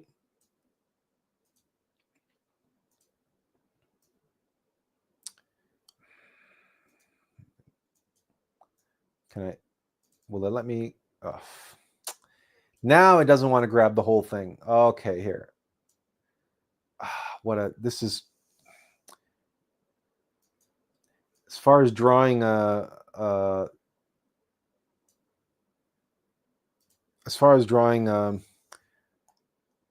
is concerned, this is like, so now we have,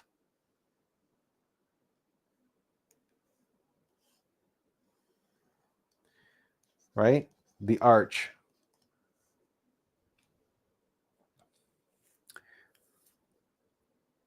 And that is a very special symbol, as you know, if you've watched our video on Human 3.0, because that is the upper trinity on the tree of life, right? That's Keter, Hokmah, and Binah. And that's the upper trinity. If I can just draw it out with black, right? There's the upper trinity. And then here's the cross below. And in the middle, we have that, gnosis. But this is where the lower trinity, or the middle trinity, the monad,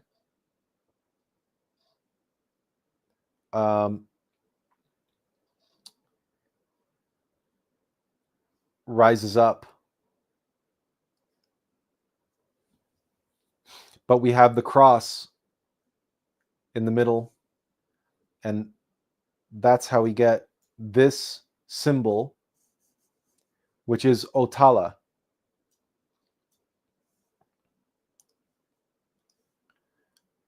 or Otila.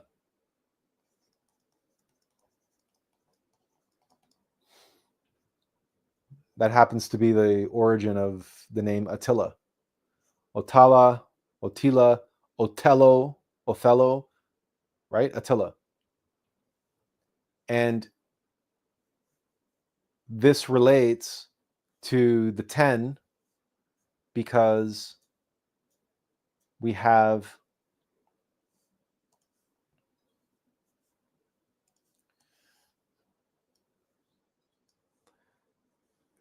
from this symbol, we get the alpha. That's right. Otala on its side, and Otala upright, we get this is alpha and omega.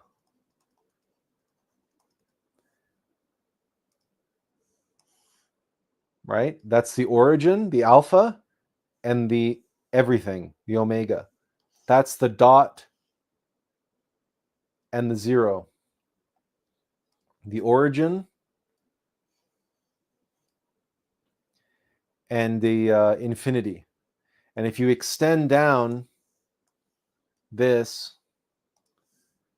on the tree of life, if we go back to the tree of life,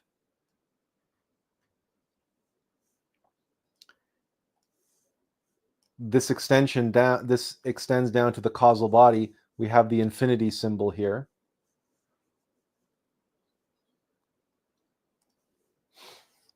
So all of that is encoded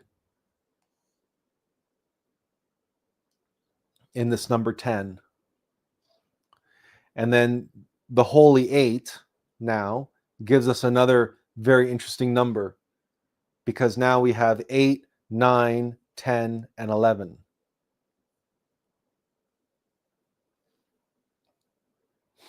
And if you add in 7, which is the organizational law of the universe, the 7 heavens, the 7 dimensions, 7, 8, 9, 10, and 11, those are 5 numbers. 7, 8, 9, 10, and 11. Those 5 numbers, 7, 8, 9, 10, and 11, those 5 numbers are the pentagram, or the tetragrammaton.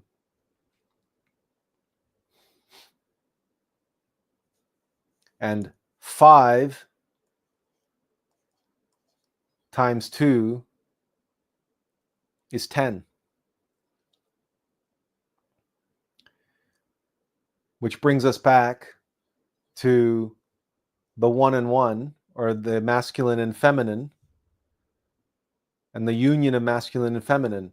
You have 5, an upright human being in one partner and an upright human being in another partner, and they unite in an upright way, and 5 and 5 become 10.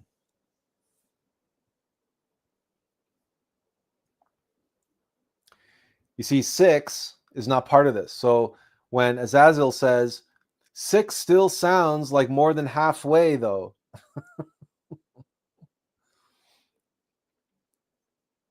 It's actually not more than halfway, because there's a little bit more to the story here, because the number actually goes to 12, because because there are 12 independent aspects of the being. So really 6 is 1/2 of 12.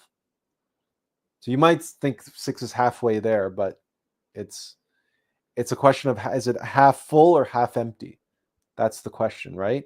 Which comes down to be or not to be. That is the question.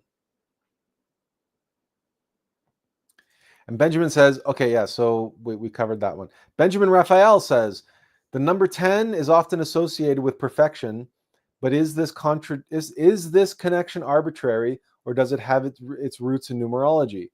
Interestingly, the Old Testament presents the 10 Commandments as a moral framework for achieving a sense of completeness or righteousness, essentially a standard against which individuals are measured. So again, it's not arbitrary at all, because remember that Kabbalah is the original Judaism, right? It's the mystical Judaism, and you cannot comprehend the 10 Commandments outside of the 10 Sephira of the Tree of Life. If you carefully look at what each commandment says, you will see that it relates directly, each commandment relates directly with one of the Sephira on the Tree of Life. Azazel says, straight up or straight down is the way we see it. Yeah, so I have the expression up and atom or down and out, right? We all know down and out. We all know what that means, right? But up and atom,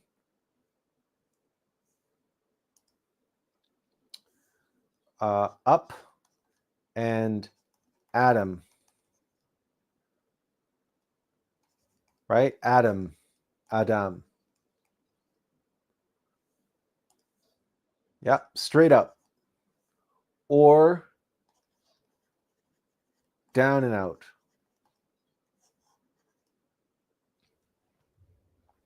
To be or not to be.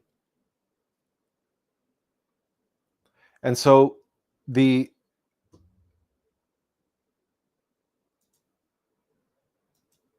perfect 10,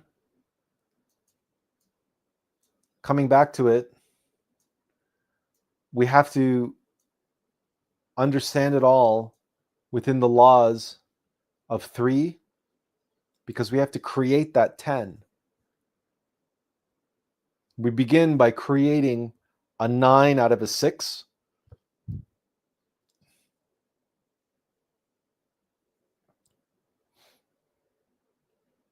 But in order to do that, we have to work as upright human beings, because the 5 points of the pentagram represent an upright human being. Oops.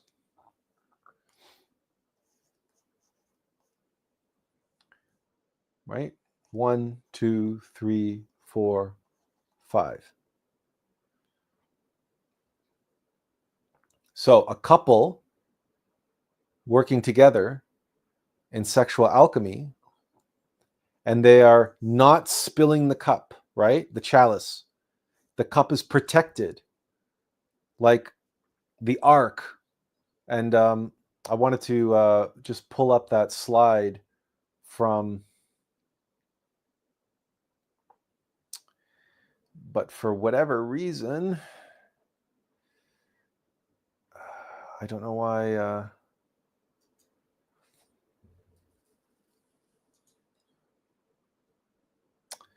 No, it's not there. Where is it? I want to pull up that slide from my video to just show you, but it's not here. It's going to be in videos. CA part 2 of 3.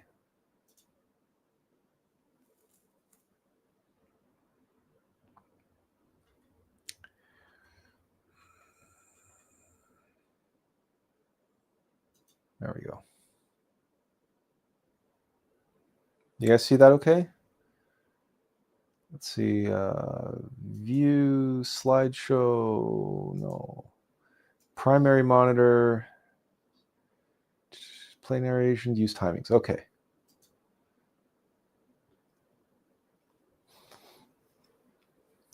So you see the perfect union or the perfect vessel. That's the ark on Mount Ararat. And you see the perfect union between masculine and feminine. But that ark and that chalice, that cup, it also represents a covenant, the covenant between God and man. And this is the other ark of the covenant, and the other God-men that we have from our history, from our ancient history, are the pharaohs of Egypt. And you'll notice that the pharaohs cross their arms and they have the whip and the shepherd's crook. The whip or the flail is the whip of willpower, and the shepherd's crook represents a spinal column. And the cross represents, obviously, the union of masculine and feminine. And just we have the same symbols, right? A God-man, and the covenant is said to be hermetically sealed. The Ark of the Covenant is sealed hermetically. The power of God is contained within that box, within that ark. And so the arch atop of the X represents the tri-God man, right? The self-realized, the perfected 10. The perfect 10. You have 10 in the X, but the perfected 10 is the one who attains that covenant with God and is hermetically sealed. You seal the cup. You seal the vessel. You do not spill, right? That's what it means to be hermetically sealed. And Hermes Trismegistus, also known as Thoth, the Atlantean, Trismegistus means thrice blessed. And, this obviously video you can watch on your own time. It's the Human 3.0 video that explains very clearly, right? We have the staff of the spinal column. And we, that's associated with wizards and masters. And we have the two lines on the other side of the serpents rising the staff of Hermes, but it's also the cross under the loop is also the Ankh. And then this also DNA, the continuity of DNA, but then this is the 9-sided cubic stone of the alchemists.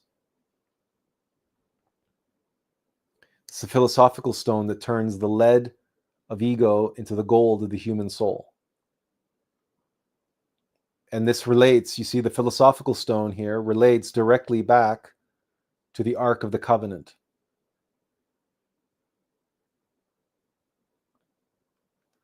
Which is that box, and that actually we can see that here in the tree of life of Kabbalah, because between Christ and the Holy Spirit and our innermost being and the consciousness, in the middle, the hidden Sephira on the tree of life is Da'at. And we have, right, the ark, and then we have the arch above the ark, and the cross that goes through da'at, which is gnosis, which is knowledge, and knowledge to know intimately, right, is sex. That's the X, that's the union of masculine and feminine on that cross. But to know intimately, to know in the biblical sense, right? How many times in the Bible does it say Adam knew Eve, right? Or some husband knew his spouse, his wife in the Bible? Like, to know means to unite, to be one in union. And so this is the ark, and the two angels, the two cherubs touching wings, that's represents that arch above the box, which is the Ark of the Covenant. And by the way, in the Ark, you have this very, very Buddhist-like looking symbol of the Dharma, right in the middle, right? That's Da'at, that's Gnosis. That's right there on that's depicted on the images of the Ark. That's what's contained in that. That's hermetically sealed.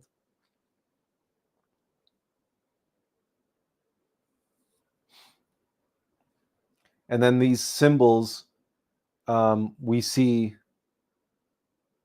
expressed. Here's the philosophical stone we see expressed in the obelisks. Anyway, so I won't go through the rest of that presentation. You guys can watch that video. It's available online. It's available on my YouTube channel. If you haven't watched it, the whole thing is like 26 minutes, so it's not a big investment of your time. Benjamin has a couple of long comments here. When you drew the X crossing death, when you drew the X crossing Da'at, it reminded me of what I've learned about Christ and the church. In Christian teachings, Christ is described as the head or husband of the church. And it seems the 7 churches mentioned in the Bible correspond to the 7 lower Sephiroth. These, in turn, appear to connect to the 3 upper Sephiroth through the cross in Da'at. Thank you for sharing such a profound and inspiring insight. Well, that's true. The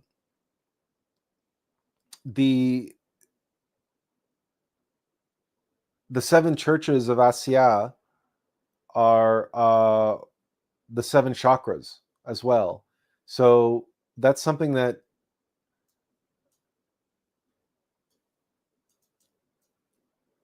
but no, that's what you're describing there is a good insight, because obviously 7 plus 3 is 10. And the 7 churches of Asia, the 7 lower Sephira, relate to the 7 chakras of the lower body, right? The 3 upper chakras are the crown and the third eye, and the throat, right? Because God creates with the word. And so, but there's that relationship between the 7 and the 3. And Benjamin continues and says, a truly harmonious marriage can be described as hermetically sealed, secure, faithful, and free of any external intrusions. This idea aligns with the essence of the 7th commandment, which forbids adultery and emphasizes the sanctity of commitment. And chastity, right? Scientific chastity. That's not abstention from sex, it's abstention from orgasm. Because if you fornicate, you make of your divine mother a whore, and basically you make of your wife a whore. I mean, that's what it is, right? Because why does someone go to a whore? To fornicate, right? For sexual gratification. But that's not what your wife is. That's not what your spouse is for. To gratify you sexually, right? To perfect your ego. Your spouse is there, and sex is there to give birth through immaculate conception, which is clean and without blemish, to give birth to your innermost intimate Christ. But Christ is born of the power of the Holy Spirit. The Holy Spirit is your divine mother, the divine mother, Devi Kundalini Shakti. But if you're spilling your sexual force, you're letting it flow down and out, it can't flow up an atom. We can't recreate Adam, the primordial human being in us. When Adam was created, hermaphrodite. Adam was a hermaphrodite, male.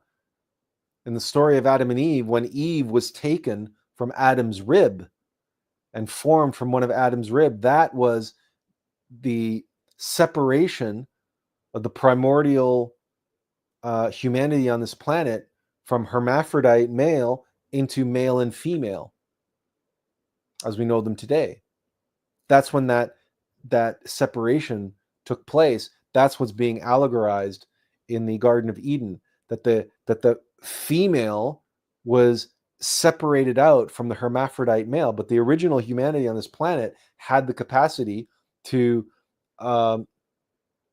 create asexually. They had everything that was required to reproduce. They had it contained within an individual. The problem is that the monads were disinterested in partaking in the kingdom. So the Elohim decided that they would separate the hermaphrodite male into two sexes in order so that they may know themselves better. They would have to unite sexually in order to reproduce, and in the separation, they created that longing, that the sexual attraction to reunite and to couple in order to know themselves better.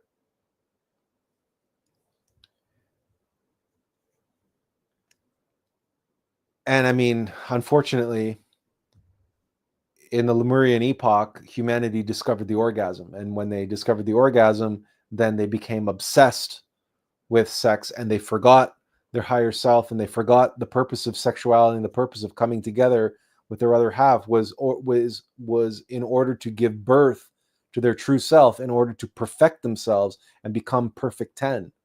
Instead, they became identified with their mind, emotions, and their body, the three brains of the human machine. And in the obsession with desires, right, they became a fallen 9. Their sexual force, the 9th sphere, became fallen. They became a 6, 6, 6. They became a 666. They became fallen. Right? We went from a 999 to a 666. And all that is allegorized.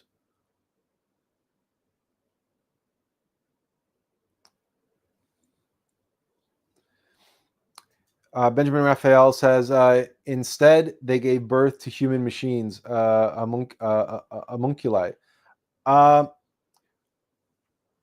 or homunculi. Homunculi are the elementals of the mineral kingdom. So they gave birth to demons,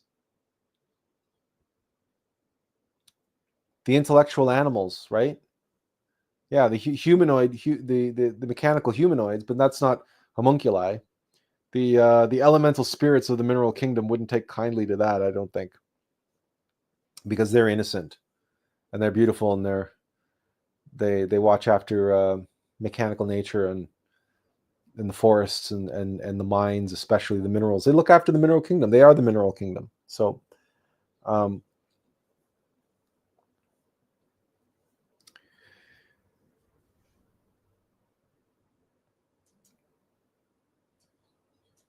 so practically speaking, then, to be a perfect 10, remember that we are just mortals, and that the perfection that we seek is the perfection of our higher self. It's self-realization, it's Christification. But in order to do that, we have to work to upgrade our body, our emotional body, our mental body, and our causal body. And we have to transmute through white tantra, through sexual alchemy, the lead of ego into the gold of the human soul, and create the solar bodies, the solar vehicle, the monad. That's step one. And then step two continues along the direct path to eliminate all remaining ego and to die psychologically and be reborn a Christified master. And then we can achieve that perfect 10, that status. But we don't achieve that, right? Our innermost being achieves that. The reason why relatively few have attained that, when you compare to all of the monads who have come and gone, and all of the people who have come and gone, relatively few have. But we say relatively few, but you look at the stars in the night sky and you count how many trillions of stars there are. So many monads have achieved this, because at the center of every one of those stars and every one of those planets is a monad. And that's not just any monad, it's a cosmo creator. Remember, I was talking about levels of Christification and levels of perfection. Well, once you become a resurrected master, an ascended master, there are levels and levels and levels of ascended mastery. And again, it's all about accumulation of gnosis and accumulation of experience. And so when you see planets and stars, you are witnessing ascended masters being reincarnated. You're witnessing cosmo creators being reincarnated as a body of a planet or a body of a star. So when you look up in the night sky, take heart. Now, not all of those stars came from Earth, from this planet. No, of course not. But still, in the grand scheme of things, you know it's possible. When you look up to the heavens, you can look up to the heavens and realize it is possible. It is possible because many, many, many have done it. But the key is we must be upright, and we must learn to sacrifice and let go of our identity and attachment to our six. That which points us downward, that which takes us and draws us down and out. Like we were talking last week about energy leakage and what steals your energy. Was it last week or 2 weeks ago? I can't remember. If you want that energy to flow up and at him, we want to be hermetically sealed and be a loyal, faithful servant to our innermost Lord, who is the Lord of our kingdom, right? Our kingdom, Malkut, which is the 10th Sephirah, where the 1 and the 0 is ruled by the 0 and the 1.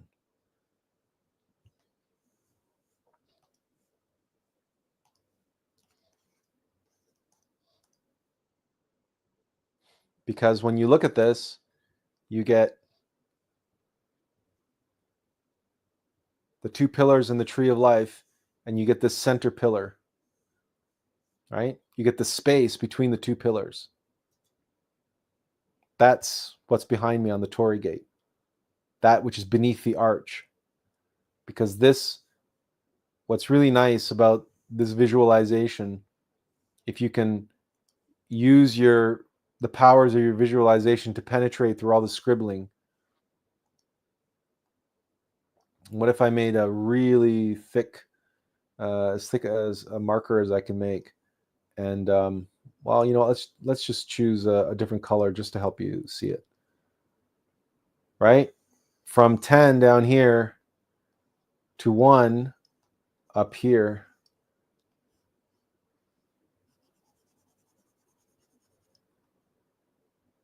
Now that's, I don't know about you, but that's a direct path, all right.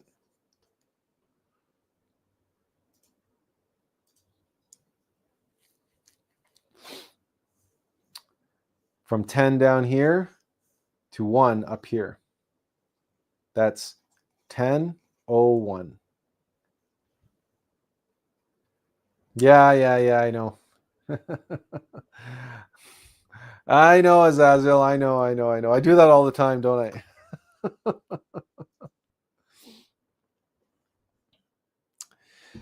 So, on that note, does anybody have any questions or comments? I don't see any particular reason why we have to stretch too longer, but this 10:001, right? It's the space in between the two pillars. That's what's behind me in the Torii gate, right? That's the gate, and then the arch at the top of the gate, right? This is why you have these obelisks that I was showing you earlier.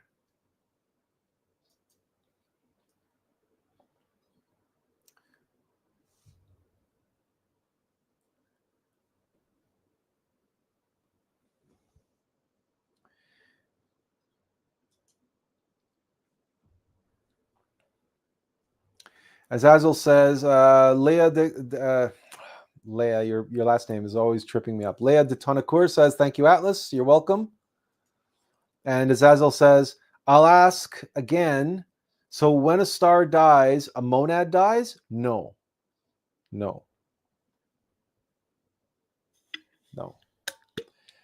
a star dies, the body of a monad dies. Its body dies, but the monad does not die. Why would the monad have to die?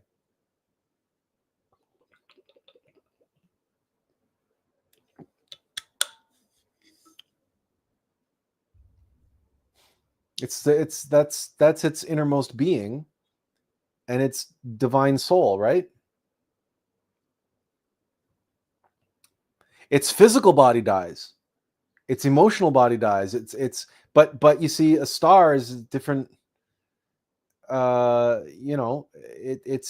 just has a different physiognomy than a human being, right? But it has the same chakras and everything else. It's just that its physical body dies. Yeah. And Leah says, if there is a soul, it goes on forever. Well, the star won't go on forever. Stars burn out. Stars die. They become black holes. Benjamin Raphael says, thank you for sharing these wonderful symbols.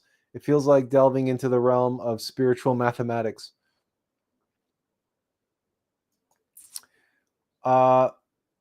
This video, by the way, is, where can I? Not StreamYard. So what if I grabbed over here and I went to YouTube?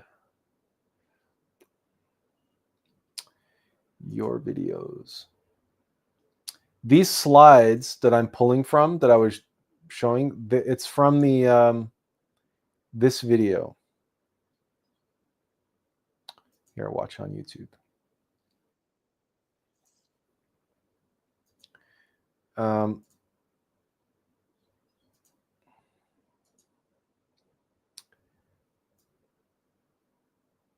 Yeah, so there we go.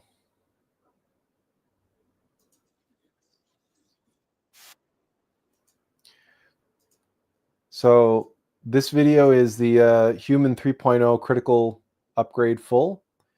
And here is the link.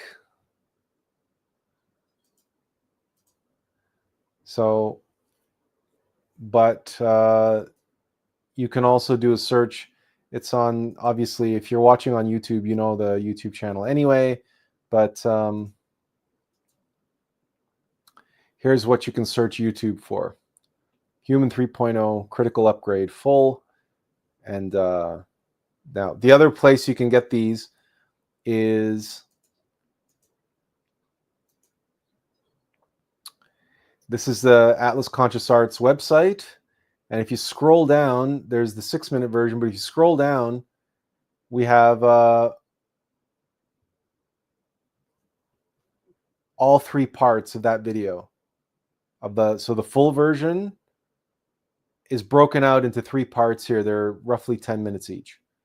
So obviously there's part 1 is about the problem of binary 2.0. Part 2 is a solution of Human 3.0 upgrade, and the resolution is a 10 for Human 3.0. That was about the fundraising campaign.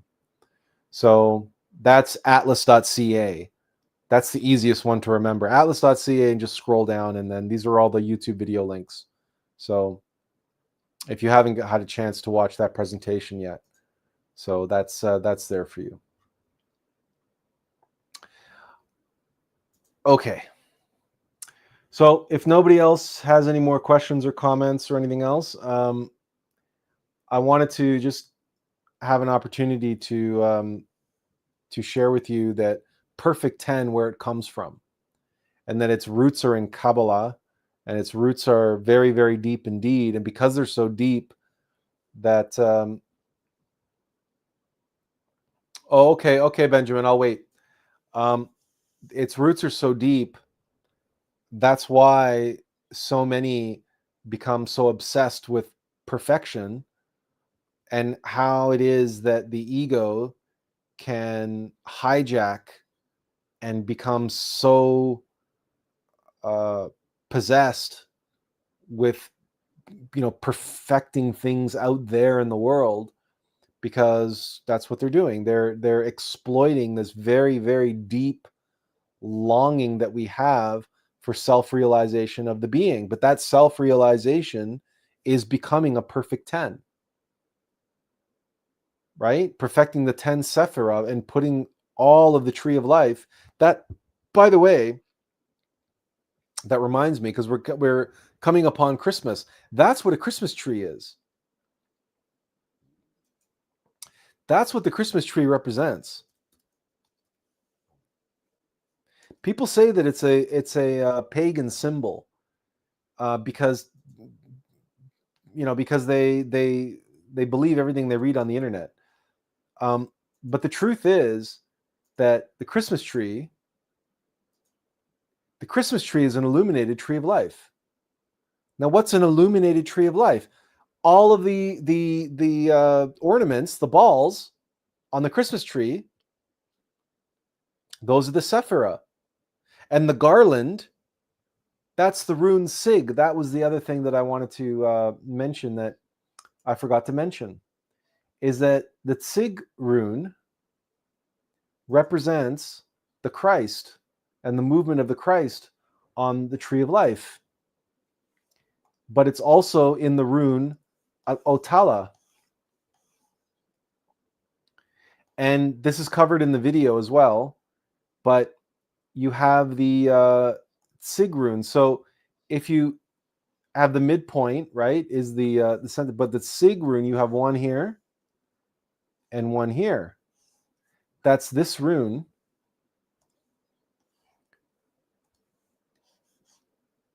That's the Sig rune. That's the lightning. That's the fire. That's the lightning. That's the Christ that descends, right? And you see that it descends and it ascends in the same way that it descends.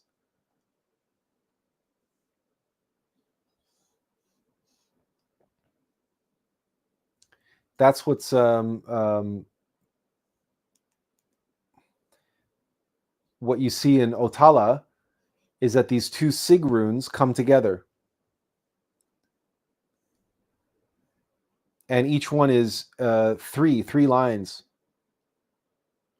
that come together. So it's three related to creation, related to sex, and that's the Christmas tree. You have the garland, and then at the bottom of the tree you have the gifts. What are the gifts? The gifts of the heart, mind, and body. These are the gifts that the three wise men, the three kings, bring to the Christ. So again, you have kings and kingdom. Kings rule the kingdom, but they bring the gifts of the kingdom to the newborn Christ. The gifts of the heart, mind, and body, which in a worldly kingdom are sixes, but the wise men bring them to the newborn Christ and they become nines.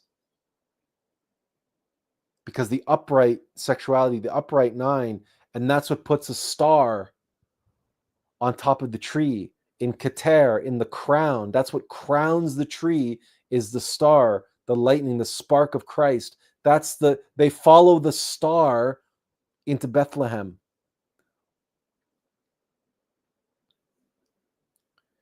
So an illuminated Christmas tree is a perfect 10. It's a Christified tree of life. It's a Christified master, a self-realized being. And that longing exists in all monads.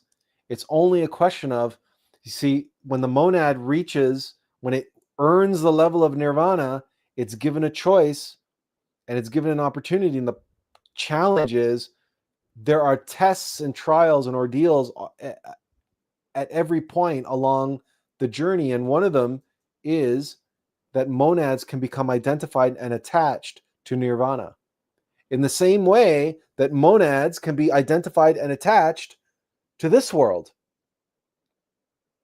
And worse, they can become identified and attached to hell. We call those black magicians, we call those demons. This is all part of the game. It's all part of the process. It's all part of the challenge, that the real, like, we think that we're here playing a game and we're looking for the meaning of life and we're looking for a purpose for being. But in reality, it's our being who is here playing a game, and we're just characters in the game. Benjamin says, I just thought if you can incorporate the tabernacle in your teaching somehow, I bet you can piece it together somewhere. It would be nice to see, and I bet that will carry a great teaching with it. When you say incorporate the tabernacle, what precisely do you mean by that, Benjamin? He says, I haven't seen the tabernacle mentioned. It's an important thing in the Bible, and I guess it might not have a place after all. Well, I was raised Roman Catholic, so I kind of have a certain idea of what a tabernacle is. I'm just wondering,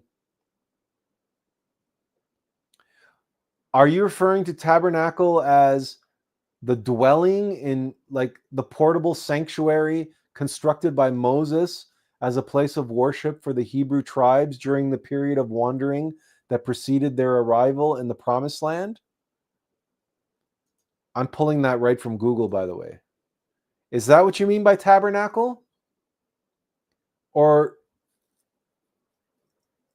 because in the Catholic Church, okay, yeah, Benjamin says yes. I think because in the Catholic Church, a tabernacle is a liturgical furnishing used to house the Eucharist, and it provides a location where the Eucharist can be kept for the adoration of the faithful and for later use. I like distribute. So,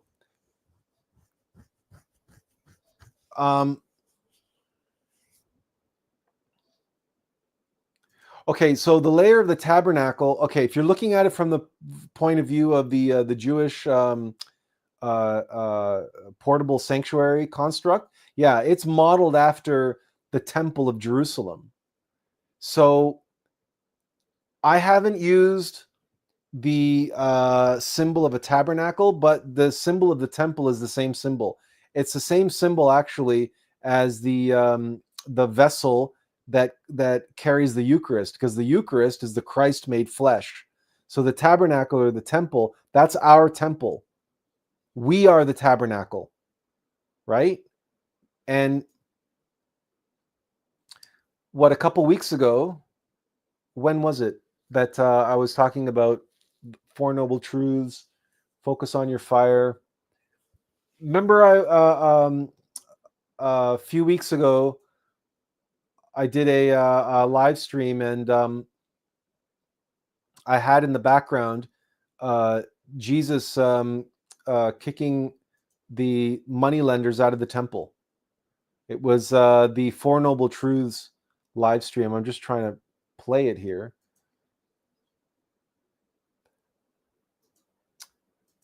Okay, so remember, so it was a couple weeks ago, and I had Jesus on in the background kicking the moneylenders out of the temple. So that whole